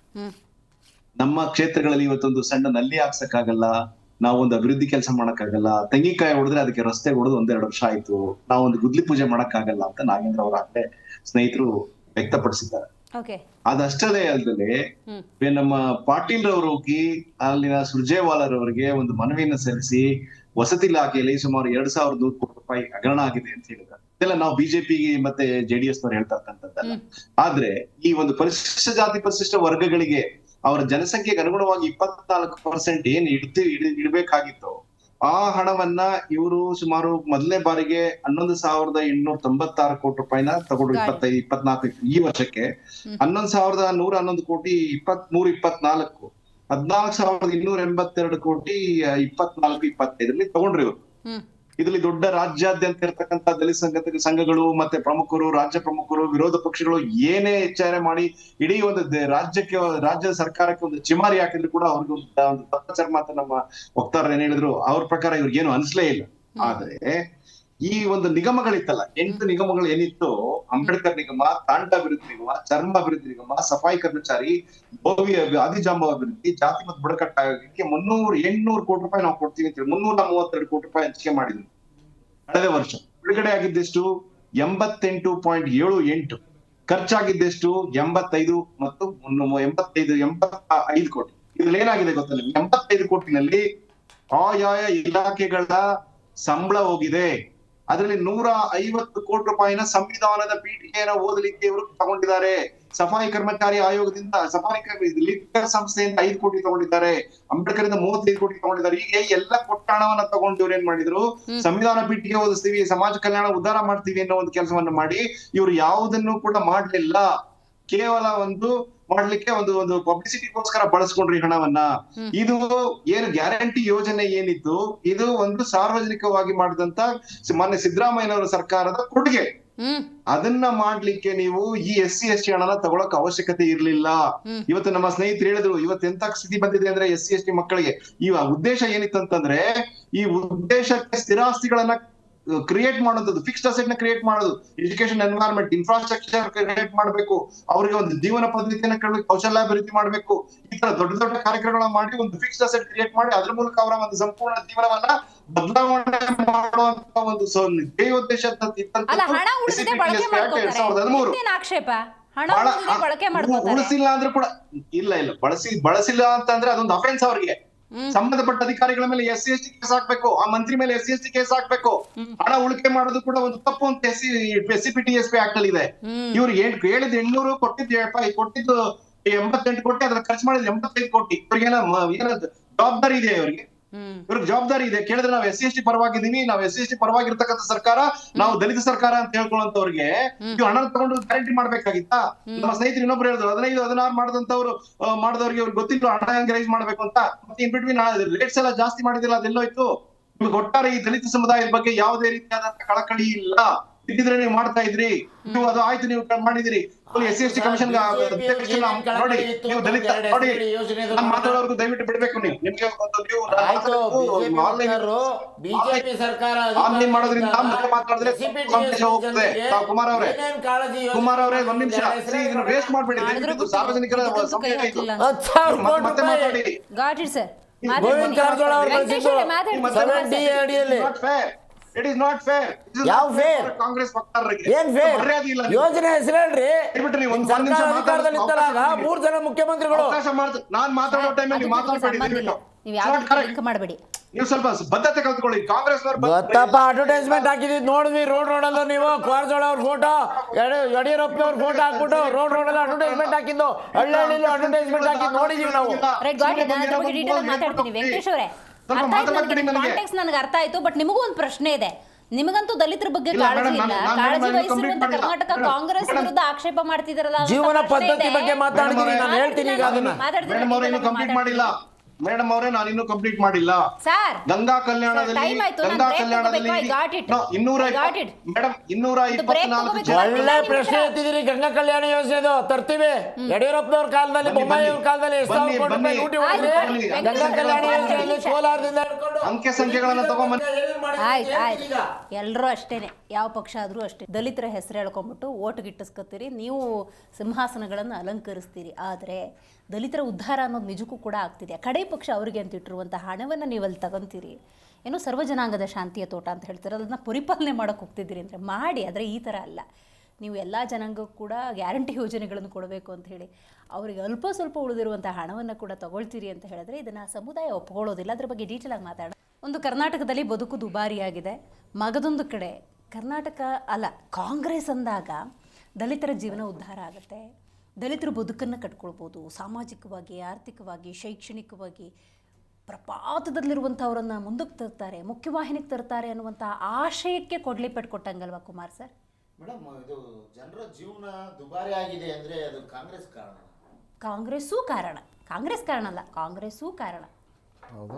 ಬೆಲೆ ಏರಿಕೆ ಆಯ್ತಿರಪ್ಪ, ಆಯ್ತಿರಪ್ಪ. ಬೆಲೆ ಏರಿಕೆ ಮಾಡ್ತಾರೆ ಯಾರು? 65 ರೂಪಾಯಿ ಇದ್ದಿದ್ದು ಪೆಟ್ರೋಲು 103 ರೂಪಾಯಿ ಮಾಡಿದ್ರೆ ದುಬಾರಿ ಆಗದೆ ಇರುತ್ತ ಜನರ ಜೀವನ ಮಟ್ಟ? ಏನಪ್ಪ ಪುಂಖಾನುಪುಂಖವಾಗಿ ಶಾಪ ಕೊಟ್ಬಿಡ್ತಾರೆ ಅಂತ ಒಬ್ಬ ರವಿಕುಮಾರ್ ಅಂತ ಬಹಳ ಮೇಧಾವಿಗಳು ಅವರು ಬೀದರಲ್ಲಿ ಏನು ಮಾತಾಡ್ತಾರೆ, ಬಳ್ಳಾರಿಲಿ ಏನು ಮಾತಾಡ್ತಾರೆ, ಬೆಂಗಳೂರು ಬಂದು ಏನು ಮಾತಾಡ್ತಾರೆ, ನಮ್ಮ CS ಅವ್ರ ಬಗ್ಗೆ ಏನು ಮಾತಾಡ್ತಾರೆ, ಏನು ಭಾಳ ಇವರು ದೊಡ್ಡ ಇವರು. ಅಯ್ಯೋ ಏನು ತಮಾಷೆಯಾ? ಅವರು ಶಾಪ ಹಾಕ್ಬಿಟ್ರು ಪಾಪ. ಯಾಕಪ್ಪ 103 ರೂಪಾಯಿ ಮಾಡಿದ್ದಕ್ಕೆ ಜನ ಶಾಪ ಹಾಕ್ತಿಲ್ವ ನಿಮಗೆ? 60 ರೂಪಾಯಿ 55 ರೂಪಾಯಿ ಇದ್ದು ಡಾಲರ್ ಬೆಲೆನ 90 ರೂಪಾಯಿ ಮಾಡಿಕ್ಕಿದಿರಲ್ಲಪ್ಪ, ಶಾಪ ಹಾಕ್ಲಿಲ್ವ ನಿಮ್ಗೆ? ಯಾಕಪ್ಪ ಪಾಪ. ಒಂದು ನಿಮಿಷ, ಒಂದು ನಿಮಿಷ. ಟ್ಯಾಕ್ಸ್ ಡೆವಲ್ಯೂಷನ್ ಮಾಡ್ತೀವಿ ಅಂತ ಹಣನ ಪೂರ್ತಿ ತಗೊಂಡೋಗಿ ಡಿಮಾನಿಟೈಸೇಷನ್ ಮಾಡಿ ಅವಾಗ ಶಾಪ ಹಾಕ್ಲಿಲ್ವಪ್ಪ ರವಿಕುಮಾರ್ ಅವರೇ? ಅಲ್ಲಲ್ಲ, ಅವ್ರು ಗುಂಡಿಗೆ ಬಿದ್ದಿದ್ದಾರೆ, ನಾವು ಬಿದ್ದಿಲ್ಲ ಅಂದ್ರೆ ಹೆಂಗೆ ಅಂತನಾ? ನೋಡ್ರಿ, ನಾವು ಸರ್ಕಾರದ ಒಂದು ಮಹತ್ವಾಕಾಂಕ್ಷಿ ಯೋಜನೆಯನ್ನ ಭಾರತ ದೇಶದಲ್ಲಿ ಯಾರೋ ಅನುಷ್ಠಾನಕ್ಕೆ ತರದಾಗಕ್ಕೆ ಆಗದೆ ಇರುವಂತಹ ಯೋಜನೆಯನ್ನ ತಂದಿದ್ದೇವೆ. ಮಹಾರಾಷ್ಟ್ರದಲ್ಲೂ ಘೋಷಣೆ ಮಾಡ್ತೀರಿ, ಅಲ್ಲಿ ಬಿಹಾರಲ್ಲೂ ಘೋಷಣೆ ಮಾಡ್ತೀರಿ, ಪಂಜಾಬಲ್ಲೂ ಘೋಷಣೆ ಮಾಡ್ತೀರಿ, ಹರಿಯಾಣದಲ್ಲೂ ಘೋಷಣೆ ಮಾಡ್ತೀರಿ. ಯಾರ ಹತ್ರ ರೀ ನಿಮ್ ಡ್ರಾಮಾಗಳೆಲ್ಲ ಮಾತಾಡ್ಬೇಡಿ ಸರ್. ಜನರು ಅರ್ಥ ಮಾಡ್ಕೊಳ್ಳೋದಿಲ್ಲ ಅನ್ಕೊಂಡಿದ್ದೀರಾ? ನಿಮ್ ಸುಳ್ಳುಗಳನ್ನೆಲ್ಲ ಏನ್ ನಂಬ್ತಾನೆ ಇರ್ತಾರೆ ಅನ್ಕೊಂಡ್ಬಿಡಿ. ನೀವು ನಿಮ್ಮ 3 ಜನ 4 ಜನ ಮುಖ್ಯಮಂತ್ರಿಗಳು ಜಗದೀಶ್ ಶೆಟ್ಟರ್, ಸದಾನಂದ ಗೌಡ, ಬಸವರಾಜ ಬೊಮ್ಮಾಯಿ ಅಂಡ್ ಯಡಿಯೂರಪ್ಪ ಏನ್ ಮಾಡಿ ಗೋವಿಂದ ಕಾರಜೋಳ ಅವರನ್ನ ನಾನು ಪ್ರಶ್ನೆ ಕೇಳ್ತೇನೆ. ಈ ಸಂದರ್ಭದಲ್ಲಿ ಗೋವಿಂದ ಕಾರಜೋಳ ಅವ್ರು ಯಾಕೆ ಮಾತಾಡ್ತಾ ಇಲ್ಲ? ಮಾತನಾಡ್ಬೇಕು ಅವರು. ಗಂಗಾ ಕಲ್ಯಾಣ ಯೋಜನೆ ಬಗ್ಗೆ ಅವ್ರು ಮಾತನಾಡಿದ್ರು. ಸ್ವಾಮಿ ತನಿಖೆ ಆಗ್ತಿದೆ, ಬರುತ್ತೆ, ತನಿಖೆ ಆಗ್ತಿದೆ, ಗಂಗಾ ಕಲ್ಯಾಣ ಯೋಜನೆಯಲ್ಲಿ ಅದೇ ಅದನ್ನೇ ನಾನು ಹೇಳ್ತಾ ಇದ್ದೇನೆ. ಆದ್ರೆ ನೋಡಿ ಮೇಡಮ್, ಒಂದು ನಿಮಿಷ, ಇಲ್ಲಿ ಈ ಯೋಜನೆಯ ಹಣ ಎಲ್ಲೂ ಕೂಡ ದುರ್ಬಳಕೆ ಆಗದೆ ಸದ್ಬಳಕೆ ಆಗ್ತಿದೆ. ಇದು ಭಾರತ ದೇಶದ ಇತಿಹಾಸದಲ್ಲೇ ಒಂದು ಮೈಲಿಗಲ್ಲಿನ ಯೋಜನೆ. ಆ ಯೋಜನೆಗೆ ಒಂದು ನಿಮಿಷ, ಇವ್ರು ಹೇಳ್ತಾ ಇದ್ದಾರಲ್ಲ, ಆಗಿದ್ರೆ ನೀವು ಅದ್ರ ವಿರೋಧಿಗಳೇನ್ರಿ? ಗ್ಯಾರಂಟಿಗಳು ವಿರೋಧಿಗಳ ನೀವು? ಘೋಷಣೆ ಮಾಡಿ ಕರ್ನಾಟಕದಲ್ಲಿ ನೋಡೋಣ. ಘೋಷಣೆ ಮಾಡಿ ಫ್ರೀ ಬೀಸ್ ವಿರೋಧಿಗಳು ನಿಮ್ಮ ಪಕ್ಷದ ಶಾಸಕರು, ನಿಮ್ಮ ಪಕ್ಷದ ಶಾಸಕರು. ಜೆಡಿಎಸ್ ವಿಷಯಗಳ ಗೊತ್ತಿಲ್ಲ. ಜೆಡಿಎಸ್ ನವರು ಏನ್ ಗೊತ್ತಾ, ಎಚ್ ಡಿ ದೇವೇಗೌಡರು ಕಣ್ಣೀರ್ ಆಗ್ತಾ ಇದ್ದಾರೆ. ಅಯ್ಯೋ ನಾವು ಅಧಿಕಾರದಿಂದ ನಾವೇನಪ್ಪ ಮಾಡೋಣ? ಯಾರು ಹೋಗಿ ಸುಮ್ನೆ ಹೋಗಿ ಗುಜರಾತ್ ಅಲ್ಲಿ ನೋಡ್ಕೊಂಡ್ ಬರ್ಲಿ. ಜೆಡಿಎಸ್ ಅವರು ಬಿಜೆಪಿ ಅವರು ಗೊತ್ತಾಗುತ್ತೆ. ಗುಜರಾತ್ ಮಾಡಲು ಗುಜರಾತ್ ಮಾಡೋದೇನು ಅಂತ ಅಲ್ಲ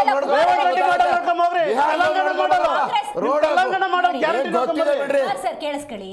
ಕಾಂಗ್ರೆಸ್ ಅಂದ್ರೆ ದಲಿತರಿಗೆ ಒಂದು ನಂಬಿಕೆ, ಆ ನಂಬಿಕೆಯನ್ನ ಶತಮಾನಗಳವರೆಗೆ ಇಟ್ಕೋತೇವೆ ನಾವು. ಯಾತಕ್ಕೆ ಅಂದ್ರೆ ನೋಡಿ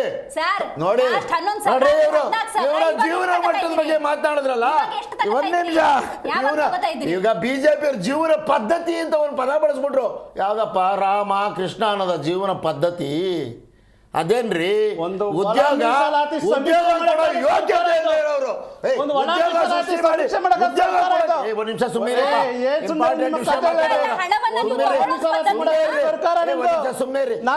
ಉದ್ಯೋಗ ಸೃಷ್ಟಿ ಮಾಡಿ ಉದ್ಯೋಗ ಸೃಷ್ಟಿ ಮಾಡಿ ಭಾರತ ದೇಶದ ಬಾಯೋ ಬೆಹನೋ ಅರೆ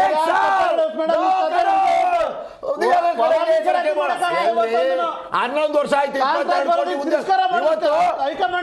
ಇವತ್ತು ಪ್ರಮುಖ ದಿನಪತ್ರಿಕೆಯಲ್ಲಿ 12,000 ಸಿಬ್ಬಂದಿನ ಕೆಲಸದಿಂದ ತೆಗೆದಾಕ್ತೀವಿ ಅಂತ ಬಂದಿದೆ. 12,000 ಸಿಬ್ಬಂದಿನ. ಇದು ಕೇಂದ್ರ ಸರ್ಕಾರ ಬಿಜೆಪಿ ಅವರು ದೇಶಕ್ಕೆ ಕೊಡ್ತಾರ ಕೊಡುಗೆ. ಅಲ್ಲ, ನೀವು ಸರ್ವಜನಾಂಗದ ಶಾಂತಿಯ ತೋಟ ನಾವು ಉದ್ಯೋಗ ಸೃಷ್ಟಿ ಮಾಡಬೇಕು. ಒಂದು ನಿಮಿಷ ಮೇಡಮ್,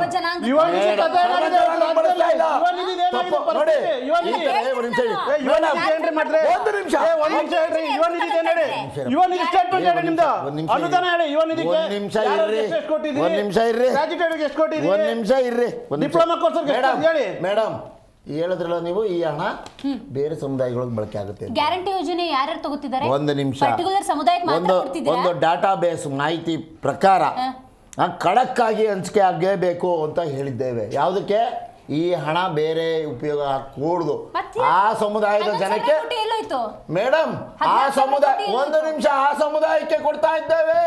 ಆ ಸಮುದಾಯದ ಗ್ಯಾರಂಟಿಗ ಏನು ಮೇಡಮ್ ಇದು? ಒಂದು ಶೂಸ್ ಕೊಡಕ್ಕೆ ನಿಮ್ಗೆ ಅರ್ಹತೆ ಇಲ್ಲ ಸರ್ಕಾರ. ಇವತ್ತು ನೀವು ಅನುದಾನ ತರ ಕೊಡ್ತಾ ಇದ್ದೀರಾ. ಇವತ್ತು ದಾನ ಮಾಡಿ ಅಂತ ದಾನಿಗಳಿಂದ ಕೇಳ್ತಾ ಇದ್ದಾರೆ. ಕೈ ಚಾಚಿ ದಾನ ಮಾಡಿ.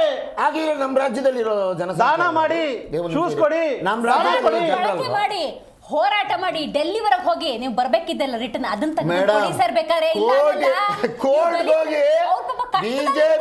ಬಿಜೆಪಿ ಅವರು ನಮಗೆ ಬರಬೇಕಾಗಿರೋ ಹಣ GSTದು ಅದು ಬರ ಪರಿಹಾರದ ಯೋಜನೆಗಳಿಗೆ ಹಣ ಕೊಡಪ್ಪ. ನಮ್ಮಿಂದ ಆಯ್ಕೆ ಆಗೋಗಿದ್ಯಾ? ನಿರ್ಮಲಾ ಸೀತಾರಾಮನ್ ಅವರೇ ಕರ್ನಾಟಕದಿಂದ ಇದು ಹಣಕಾಸಿನ ಸಚಿವರಾಗಿದ್ದೀರಿ. ಕರ್ನಾಟಕಕ್ಕೆ ಯಾಕಮ್ಮ ಧೋಖ ಆಗ್ತಿದ್ಯಾ?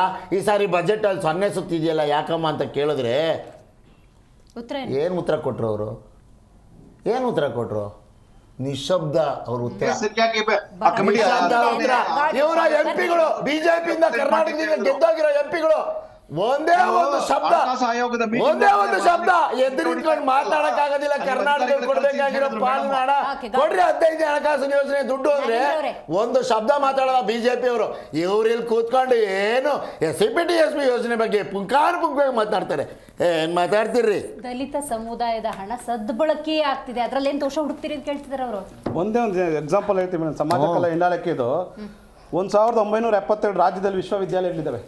SC/ST ಹಾಸ್ಟೆಲ್ಗಳು ರಾಜ್ಯದಲ್ಲಿರೋಂಥ ಹಾಸ್ಟೆಲ್ಗಳು 1972 ರಾಜ್ಯದಲ್ಲಿ SC/ST ವಿದ್ಯಾಲಯಗಳಿರೋದು. ಅಲ್ಲಿ ಅಡ್ಮಿಷನ್ ಆಗಿರೋದು 1,87,200 ವಿದ್ಯಾರ್ಥಿಗಳು ಅಡ್ಮಿಷನ್ ಆಗಿದ್ದಾರೆ. 860 ರಾಜ್ಯದಲ್ಲಿ ವಸತಿ ಶಾಲೆಗಳಿದ್ದಾವೆ SC/STಗಳದ್ದು. 2.43 ಲಕ್ಷ ವಸತಿ ಶಾಲೆಗಳು ದಾಖಲಾಗಿದೆ ವಿದ್ಯಾರ್ಥಿಗಳು. ಇವತ್ತು ಅವರ ಪರಿಸ್ಥಿತಿ ಯಾವ ರೀತಿ ಇದೆ ಅಂದ್ರೆ ಹೀನಾಯ ಸ್ಥಿತಿ ಇದೆ. ಇವ್ರು ಹೇಳ್ತಿರೋ ತರ ಅಕ್ಕಿಯಲ್ಲಿ ಹುಳ. ಗೊತ್ತಿದೆ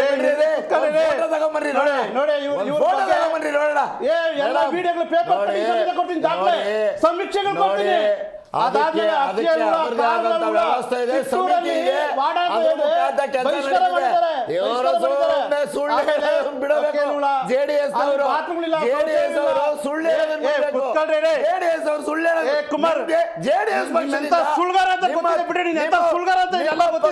ನಿಮ್ಮ ಪಕ್ಷ ಅಧಿಕಾರ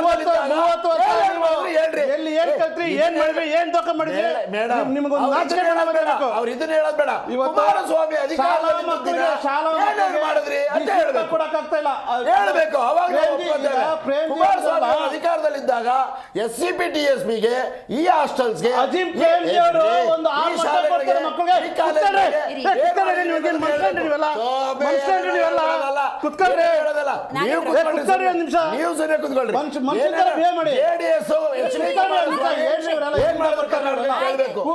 ಅದನ್ನ ಬಿಟ್ಟು ಸೌಮ್ಯ ಅಜಿಂ ಪ್ರೇಮ್ಜಿ ಅವರು ಈ ರಾಜ್ಯದ ಮಕ್ಕಳಿಗೆ 6 ಮೊಟ್ಟೆ ಕೊಟ್ರು. ಇವತ್ತು ಅದೇ ಶಾಲಾ ಮಕ್ಕಳಿಗೆ ವಾರಕ್ಕೆ 3 ಮೊಟ್ಟೆ ಹೋಗ್ತಾ ಇದೆ. ಇನ್ 3 ಮೊಟ್ಟೆ ಕದ್ದಿರೋರು ಯಾರು? ಎಲ್ಲಾ ಸಮೀಕ್ಷೆ ಪೇಪರ್ಗಳು ಬಂದಿರೋಂಥ ವರದಿ. ಅದಾದ್ಮೇಲೆ ಇವತ್ತು ದಾನಿಗಳನ್ನ ದಾನ ಮಾಡಿ, ಶೂಸ್ ಕೊಡಿ, ಚಪ್ಪಲಿ ಕೊಡಿ, ದಯಮಾಡಿ ನಮ್ಮ ಸರ್ಕಾರಕ್ಕೆ ದಾನ ಕೊಡಿ ಅಂತ ಭಿಕ್ಷೆ ಬೇಡ ಅಂತ ಪರಿಸ್ಥಿತಿ ಯಾವ ಸರ್ಕಾರಕ್ಕೆ ಬಂದಿದೆ ಇವತ್ತು? ಇವತ್ತು ಒಂದು ಅನುದಾನಗಳು ಬಿಡುಗಡೆ ಮಾಡಿದೆ ಅವೈಜ್ಞಾನಿಕವಾಗಿ CM ಅಂತ ಲದ್ದಿ ಜೀವಿಗಳು ಅವೈಜ್ಞಾನಿಕ ಕಾರ್ಯಕ್ರಮ ತಂದು ಇವತ್ತು ರಾಜ್ಯನ ದಿವಾಳಿ ಮಾಡಿ, ಆರ್ಥಿಕ ದಿವಾಳಿ ಎಬ್ಬರಿಸಿ ಇವತ್ತು ಜನ ಬರೀ ಬೆಲೆ ಏರಿಕೆ ಸಾಯ್ತಾ ಇದ್ದಾರೆ. ಇವತ್ತು ಬೆಲೆ ಏರಿಕೆ ಮೊನ್ನೆ ನೀವು ನೋಡಿದ್ರೆ GST ಬಗ್ಗೆ ಎಷ್ಟು ದೊಡ್ಡ ಒಂದು ಅಲ್ಲೋಲಕಲ ಆಯ್ತು. GST ಬಗ್ಗೆ ಕೊನೆಗೆ ಯಾವ ಸರ್ಕಾರ ತೀರ್ಮಾನ ಮಾಡ್ತು? ರಾಜ್ಯ ಸರ್ಕಾರ ಏನ್ ಹೇಳ್ತಾ ಇತ್ತು, ಕೇಂದ್ರ ಸರ್ಕಾರ ಹೇಳ್ತಾ ಇತ್ತು. ಕೊನೆಗೆ ಏನಂತ ಹೇಳ್ತು, GST ರದ್ದು ಮಾಡಿದ್ವಿ, ಯಾರು ಕಟ್ಟಂಗಿಲ್ಲ ಅಂತ. ಯಾರು ಬಂದು ಹೇಳ್ತಿದ್ದನ್ನ? ಸ್ವತಃ ರಾಜ್ಯದ ಮುಖ್ಯಮಂತ್ರಿಗಳು. ಅಂದ್ರೆ ಇವರು ಕೇಂದ್ರ ಸರ್ಕಾರದ ಮೇಲೆ ಪ್ರತಿ ಕ್ಷಣ ಗೂಬೆ ಕುಸ ಕೆಲಸ ಮಾಡ್ಕೊಂಡು ಗ್ಯಾರಂಟಿ ಹೆಸರು ಹೇಳ್ಕೊಂಡು ಇವತ್ತು ಮೈಸೂರಲ್ಲಿ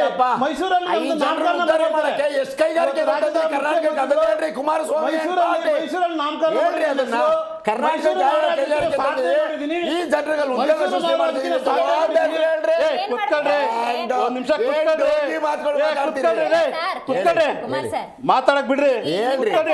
ಹೇಳ್ರಿ, ಕೇಂದ್ರ ಸರ್ಕಾರದಿಂದ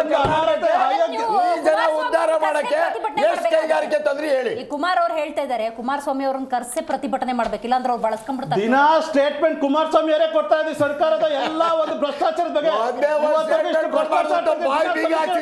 ದಿನ ಪೇಪರ್ ಬಾಯಿ ಬೀಗ ಹಾಕ್ಸ್ಬಿಟ್ಟಿದ್ದಾರೆ. ಪ್ರೆಸ್ ಮೀಟ್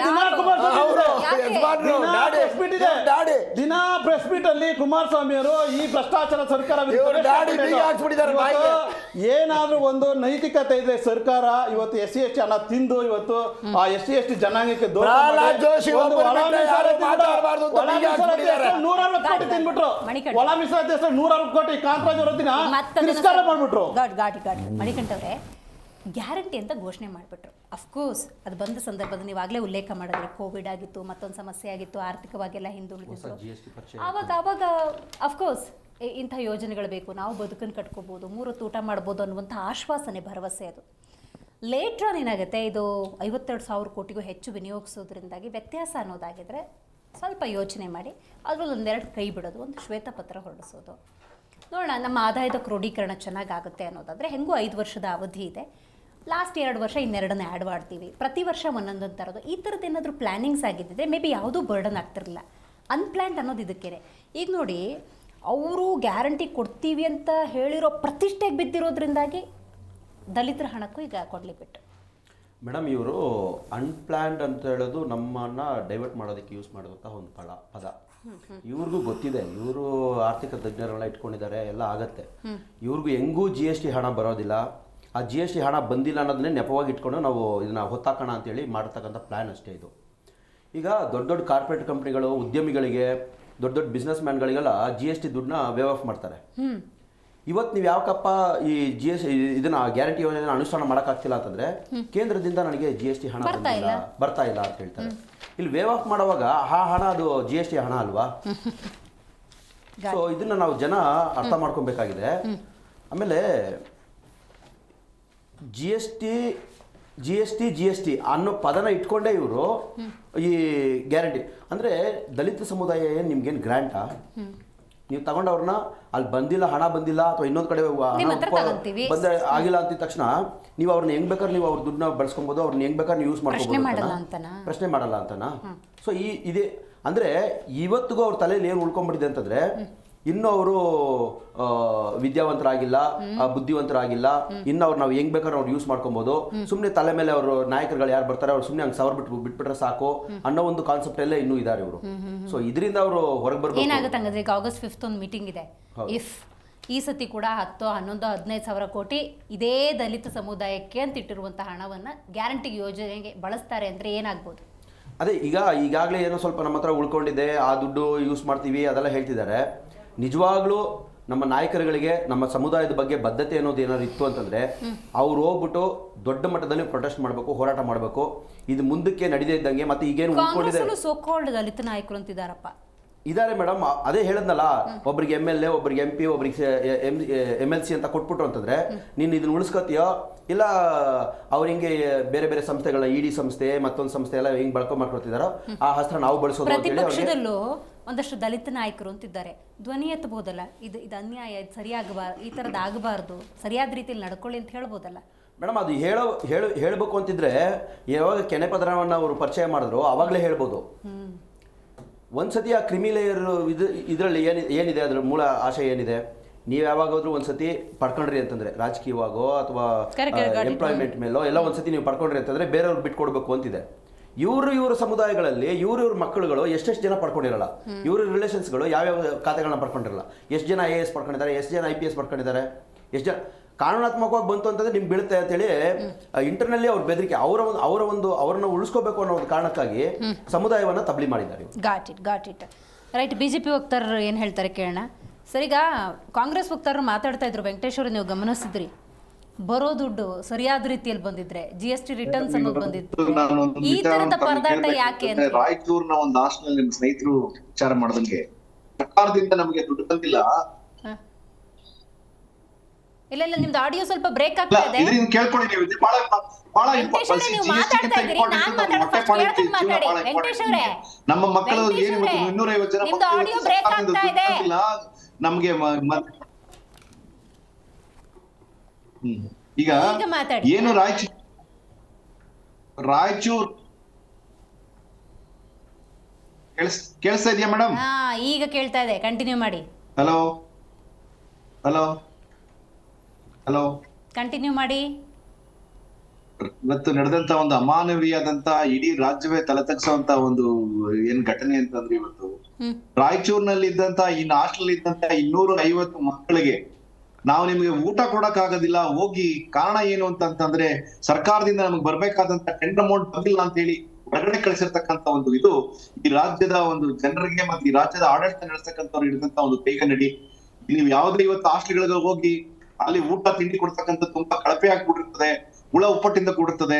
ಆ ಶಾಲಾ ಮಕ್ಕಳಿಗೆ ಶೂಗಳು ಕೊಟ್ಟಿಲ್ಲ, 2-3 ವರ್ಷ ಆದ್ರೂ ಕೂಡ ಕ್ರೈಸ್ ಮಕ್ಕಳಿಗೆ ಶೂ ಮತ್ತೆ ಯೂನಿಫಾರ್ಮ್ ಕೊಟ್ಟಿಲ್ಲ. ನಮ್ಮ ಮಕ್ಕಳನ್ನ ಕನ್ನಡ ಶಾಲೆಗಳಿಂದ ಅವ್ರನ್ನ ತೆಗೆಸಲಾಗ್ತದೆ. ಈ ಕರ್ನಾಟಕದಲ್ಲಿ 21,000 ಕನ್ನಡ ಶಾಲೆಗಳು ಮುಚ್ಚಿದೆ. ಈ ದಲಿತರು, ಬಡವರು, ಹಿಂದುಳಿದ ಮಕ್ಕಳು ಬರ್ತಕ್ಕಂಥ ಒಂದು ಶಾಲೆಯನ್ನ ಮುಚ್ಚುವಂತ ಕೆಲಸ ಅಲ್ಲೇ ಆಗ್ತದೆ. ಸೊ ಹಾಗಾಗಿ ನಾನೇನ್ ಹೇಳ್ತೀನಿ ಅಂತಂದ್ರೆ, ಈ ಸರ್ಕಾರಕ್ಕೆ ಏನಾದ್ರು ಇದ್ರೆ, ಏನಾದ್ರು ಬದ್ಧತೆ ಇದ್ರೆ ಒಂದು ಜನರಲ್ ಫಂಡ್ ಇಂದ ಕೊಡ್ಬೇಕು. SC ST ಹಣವನ್ನ ನೇರವಾಗಿ ಅವ್ರ ವಿದ್ಯಾಭ್ಯಾಸ, ಅವ್ರಿಗೆ ಆಸ್ತಿ ಖರೀದಿ, ಭೂ ಖರೀದಿ ಯೋಜನೆ, ವಿದ್ಯಾರ್ಥಿಗಳಿಗೆ ಸ್ಕಾಲರ್ಶಿಪ್, ಅರಿವು, ವಿದೇಶದಲ್ಲಿ ಉನ್ನತ ವ್ಯಾಸಂಗ, ವಸತಿ ಶಾಲೆಗಳು, ಹಾಸ್ಟೆಲ್ ಕಟ್ಟಡಗಳು, ಈ ಕಾರ್ಯಕ್ರಮಗಳನ್ನ ಹೆಚ್ಚೆಚ್ಚಾಗಿ ಮಾಡಿದಾಗ ಮಾತ್ರ ಅವ್ರಿಗೊಂದು ಅಸೆಟ್ ಬಿಲ್ಡಿಂಗ್ ಆಗ್ತದೆ. ಅದರಿಂದ ಒಂದು ಜನರ ಈ ಸಮುದಾಯದ ಒಂದು ಅಭಿವೃದ್ಧಿ 5 ವರ್ಷ 10 ವರ್ಷ ಸಾಧ್ಯವಾಗುತ್ತದೆ ಅಂತ ಹೇಳಕ್ ಬಯಸ್ತೇನೆ. ಆದ್ರೆ ಕರ್ನಾಟಕದಲ್ಲಿ ಆಗ್ಲಿ ಅಥವಾ ರಾಷ್ಟ್ರದಲ್ಲಿ ಆಗ್ಲಿ 65 ವರ್ಷಗಳ ಕಾಲ ಆಳಿದಂತಹ ಈ ಒಂದು ಕಾಂಗ್ರೆಸ್ ಪಕ್ಷ ಬಿಜೆಪಿಗಳು ದಲಿತರ ಉದ್ಧಾರದ ಯೋಜನೆಗಳು ಬರೋದಿಲ್ಲ. ಅಂಥದ್ರಲ್ಲಿ ಕರ್ನಾಟಕ ಕಾಂಗ್ರೆಸ್ ಅಂದಾಗ ದಲಿತರ ವಿಶ್ವಾಸವಾಗಿ ನಿಂತ್ಕೊಂಡಿದೆ. ಅದರಲ್ಲೂ ಗ್ಯಾರಂಟಿ ಅಂತ ಯೋಜನೆಗಳನ್ನ ತಂದಿದೆ. ಸರ್ವ ಜನಾಂಗದ ಶಾಂತಿಯ ತೋಟ ಪೂರ್ತಿ ಕೇಳ್ಕೊಳ್ಳಿ ಸರ್, ಅರ್ಥ ಆಗುತ್ತ ಅವಾಗ ನಿಮ್ಗೊಂದು ಸರಿಯಾದ ಉತ್ತರ ಕೊಡಬಹುದು. ನೋಡಿ, ಗ್ಯಾರಂಟಿ ಯೋಜನೆ ಏನೋ ತಂದಿದೆ, ಅದನ್ನ ಜನಸಾಮಾನ್ಯರಿಗೆ ತಲುಪಿಸೋದಕ್ಕೆ ಏನೋ ಇರುವಂತ ಹಣವನ್ನ ಬಳಕೆ ಮಾಡ್ತೀವಿ ಅಂದ್ರೆ ಅದಕ್ಕೂ ಕಲ್ಲು ಹಾಕ್ತಾರಲ್ಲ ಅಂತ ಕೇಳ್ತಾರ ಅವರು. ಏನಂತೀರಿ?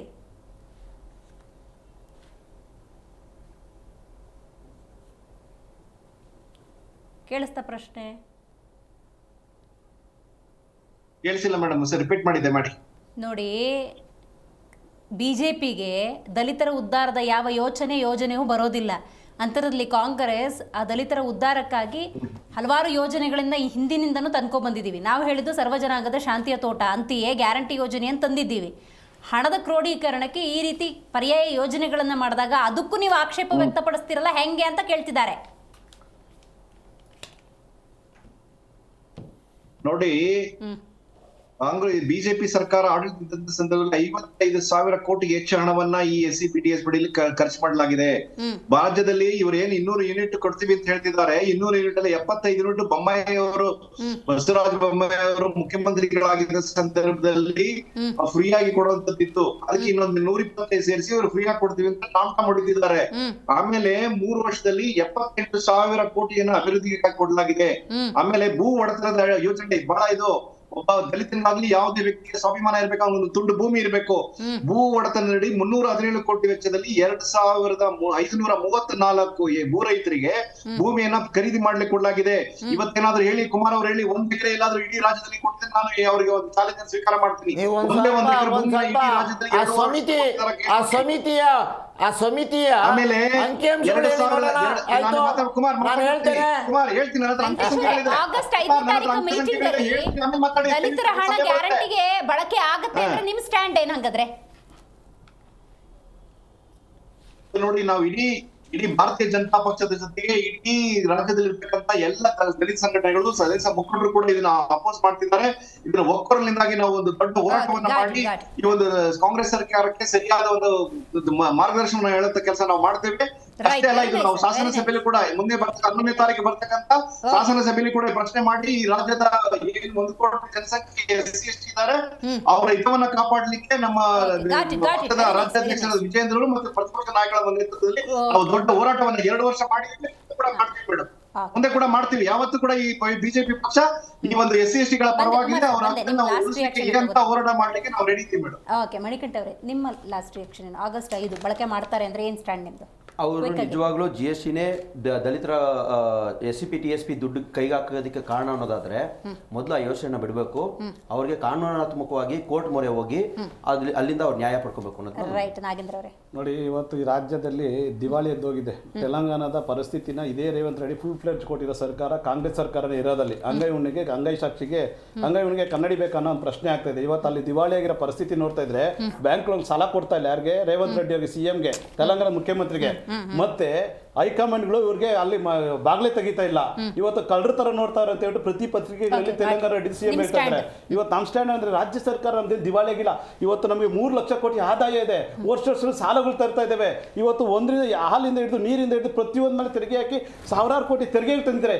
ಇಷ್ಟೆಲ್ಲ ಕೋಟಿ ಲೂಟಿ ಮಾಡ್ಕೊಂಡು ಎಲ್ಲೋಗ್ತಾ ಇದೆ ಅಂತ ಪ್ರಶ್ನೆ. ಇವತ್ತೇಕೆ SC/ST ಹಣ ಕೂಡ ನೀವು ಕದಿಯೋ ಪರಿಸ್ಥಿತಿ ಬಂದಿರಲ್ಲ. ಇಷ್ಟು ದುಡ್ಡು ಅನ್ನೋದು ನೀವು ಶ್ವೇತಪತ್ರ ಯಾವಾಗ ಕೊಡ್ತೀರಿ? ಶ್ವೇತಪತ್ರ ಈ ರಾಜ್ಯಕ್ಕೆ ಯಾವ ಹೊರಡಿಸ್ತೀರಿ? ನಿಮ್ಮ ಗ್ಯಾರಂಟಿ ನಾವು ಪ್ರೂವ್ ಆಗಬೇಕಾದ್ರೆ ಶ್ವೇತಪತ್ರ ಹೊರಡಿಸ್ಬೇಕು ನೀವು. ಓಕೆ, 1 ನಿಮಿಷ ಇದೆ ಸರ್. ಕುಮಾರ್ ಸರ್, ಶ್ವೇತಪತ್ರ ಕೊಡಕ್ಕಾಗುತ್ತಾ ನಿಮ್ಮ ಕೈಲಿ? ನಿಮಗೆ ಯೋಗ್ಯತೆ ಇದೆಯಾ? ಇವ್ರು ಮಾತಾಡೋ ನಿಮಗೆ ಯೋಗ್ಯತೆ ಇದೆಯಾ? ಶ್ವೇತಪತ್ರ ಕೊಡಕ್ಕಾಗುತ್ತಾ ನೀವು ರಾಜ್ಯಕ್ಕೆ? ಕುಮಾರ್ ಅವರೇ ಕೇಳಿಸ್ಕೊಳ್ಳಿ, ದಲಿತರ ಒಂದು ನಂಬಿಕೆ ಹೆಂಗಿದೆ ಅಂತ ಹೇಳಿದ್ರೆ, ಒಂದು ಪಕ್ಷ ಸಿದ್ದರಾಮಯ್ಯನವ್ರಿಗೆ ಆಗಲಿ, ಅಲ್ಲಿ ಯಾರು ಸಲಹೆ ಕೊಡ್ತಾರಲ್ಲ ಅವರಿಗೆ ಈ ಸಮುದಾಯದ ಹಣ ಹೆಂಗೂ ಉಳಿಕೆ ಆಗಿದೆಯಲ್ಲ ಅದನ್ನು ಗ್ಯಾರಂಟಿಗೆ ಬಳಸ್ಕೊಳ್ಳೋಣ ಅಂತ ಯಾರಾದರೂ ಧ್ವನಿ ಎತ್ತಿದ್ರೆ, ನಿಮ್ಮ ಸೋಕಾಲ್ಡ್ ಕಾಂಗ್ರೆಸ್ನ ದಲಿತ ನಾಯಕರು ಅಂತಿದ್ದಾರಲ್ಲ ಅವರೇ ಬಂದು ವಿರೋಧ, ಪ್ರತಿಪಕ್ಷ ಹೇಳೋ ಮಾಧ್ಯಮದ ಬಂದೋ ಅಥವಾ ದಲಿತ ಸಂಘಟನೆಗಳು ಬಂದು ಅದನ್ನು ವಿರೋಧ ಮಾಡೋದಲ್ಲ, ಅಲ್ಲಿರೋ ನಾಯಕರು ಧ್ವನಿ ಎತ್ತಬೇಕು ಅಂತ ಬಯಸ್ತಾರೆ. ಅದಕ್ಕೆ ಅವರಿಗೆ ಮೇಡಮ್ ಈಗ 23, 24, 24, 25 ಈ ಮುಂದುವರೆದು 25, 26 ಸಾಲಿನಲ್ಲಿ ಈ ಹಣ ಬಳಕೆ ಮಾಡೋಕ್ಕೆ ಅದು ಅಭಿವೃದ್ಧಿ ಮಂಡಳಿ ಏನಿದೆ, ಪರಿಷತ್ ಏನಿದೆ, ರಾಜ್ಯ CPTSP ಅಭಿವೃದ್ಧಿ ಪರಿಷತ್ ಏನಿದೆ, ಅಲ್ಲಿ ಸಭೆಯಲ್ಲಿ ಚರ್ಚೆ ಆಗುವಂಥ ವಿಷಯ ಹಣ ಬಳಕೆ ಮಾಡ್ಕೊಳ್ಳೋದು ಯಾವ ರೀತಿ ಕಟ್ ಆ್ಯಂಡ್ ಕ್ಲಿಯರ್ ಆಗಿ ಖಡಕ್ ಆಗಿ ಎಲ್ಲರೂ ಟಾಟಾ ಬೇಸ್ ತಗೊಂಡೇ ಈ ಹಣ ಬಳಕೆ ಆಗಬೇಕು ಅನ್ನೋದನ್ನು ಈಗಾಗಲೇ ಸ್ಪಷ್ಟಪಡಿಸಲಾಗಿದೆ ಕರ್ನಾಟಕ ಸರ್ಕಾರ. BJP ಅವರು ಹೋರಾಟ ಅಥವಾ JDS ಅವರು ಹೋರಾಟ ಮಾಡ್ತಾರೆ ಅಂದರೆ ಮಾಡಲಿ, ಅವರು ಈ ಸಂವಿಧಾನದ ಅಡಿಯಲ್ಲಿ ಯಾರು ಬೇಕಾದ್ರೂ ಹೋರಾಟ ಮಾಡ್ಬೋದು.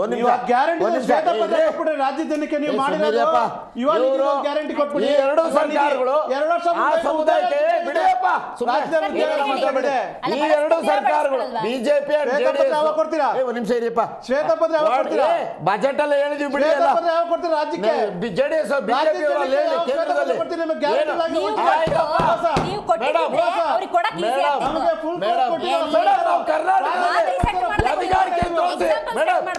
ಭಾರತ ದೇಶದಲ್ಲಿ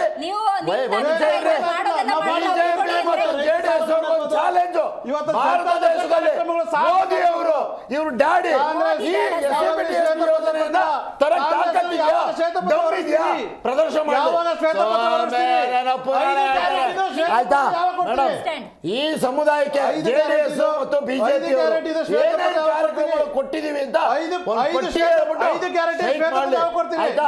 ಶಾಲಾ ಕಾಲೇಜುಗಳ ಬಗ್ಗೆ ಹೇಳಿದ್ರು. ಇವ್ರ ಪಕ್ಷದವರು ಶಾಸಕರು ಇರ್ತಾರೆ,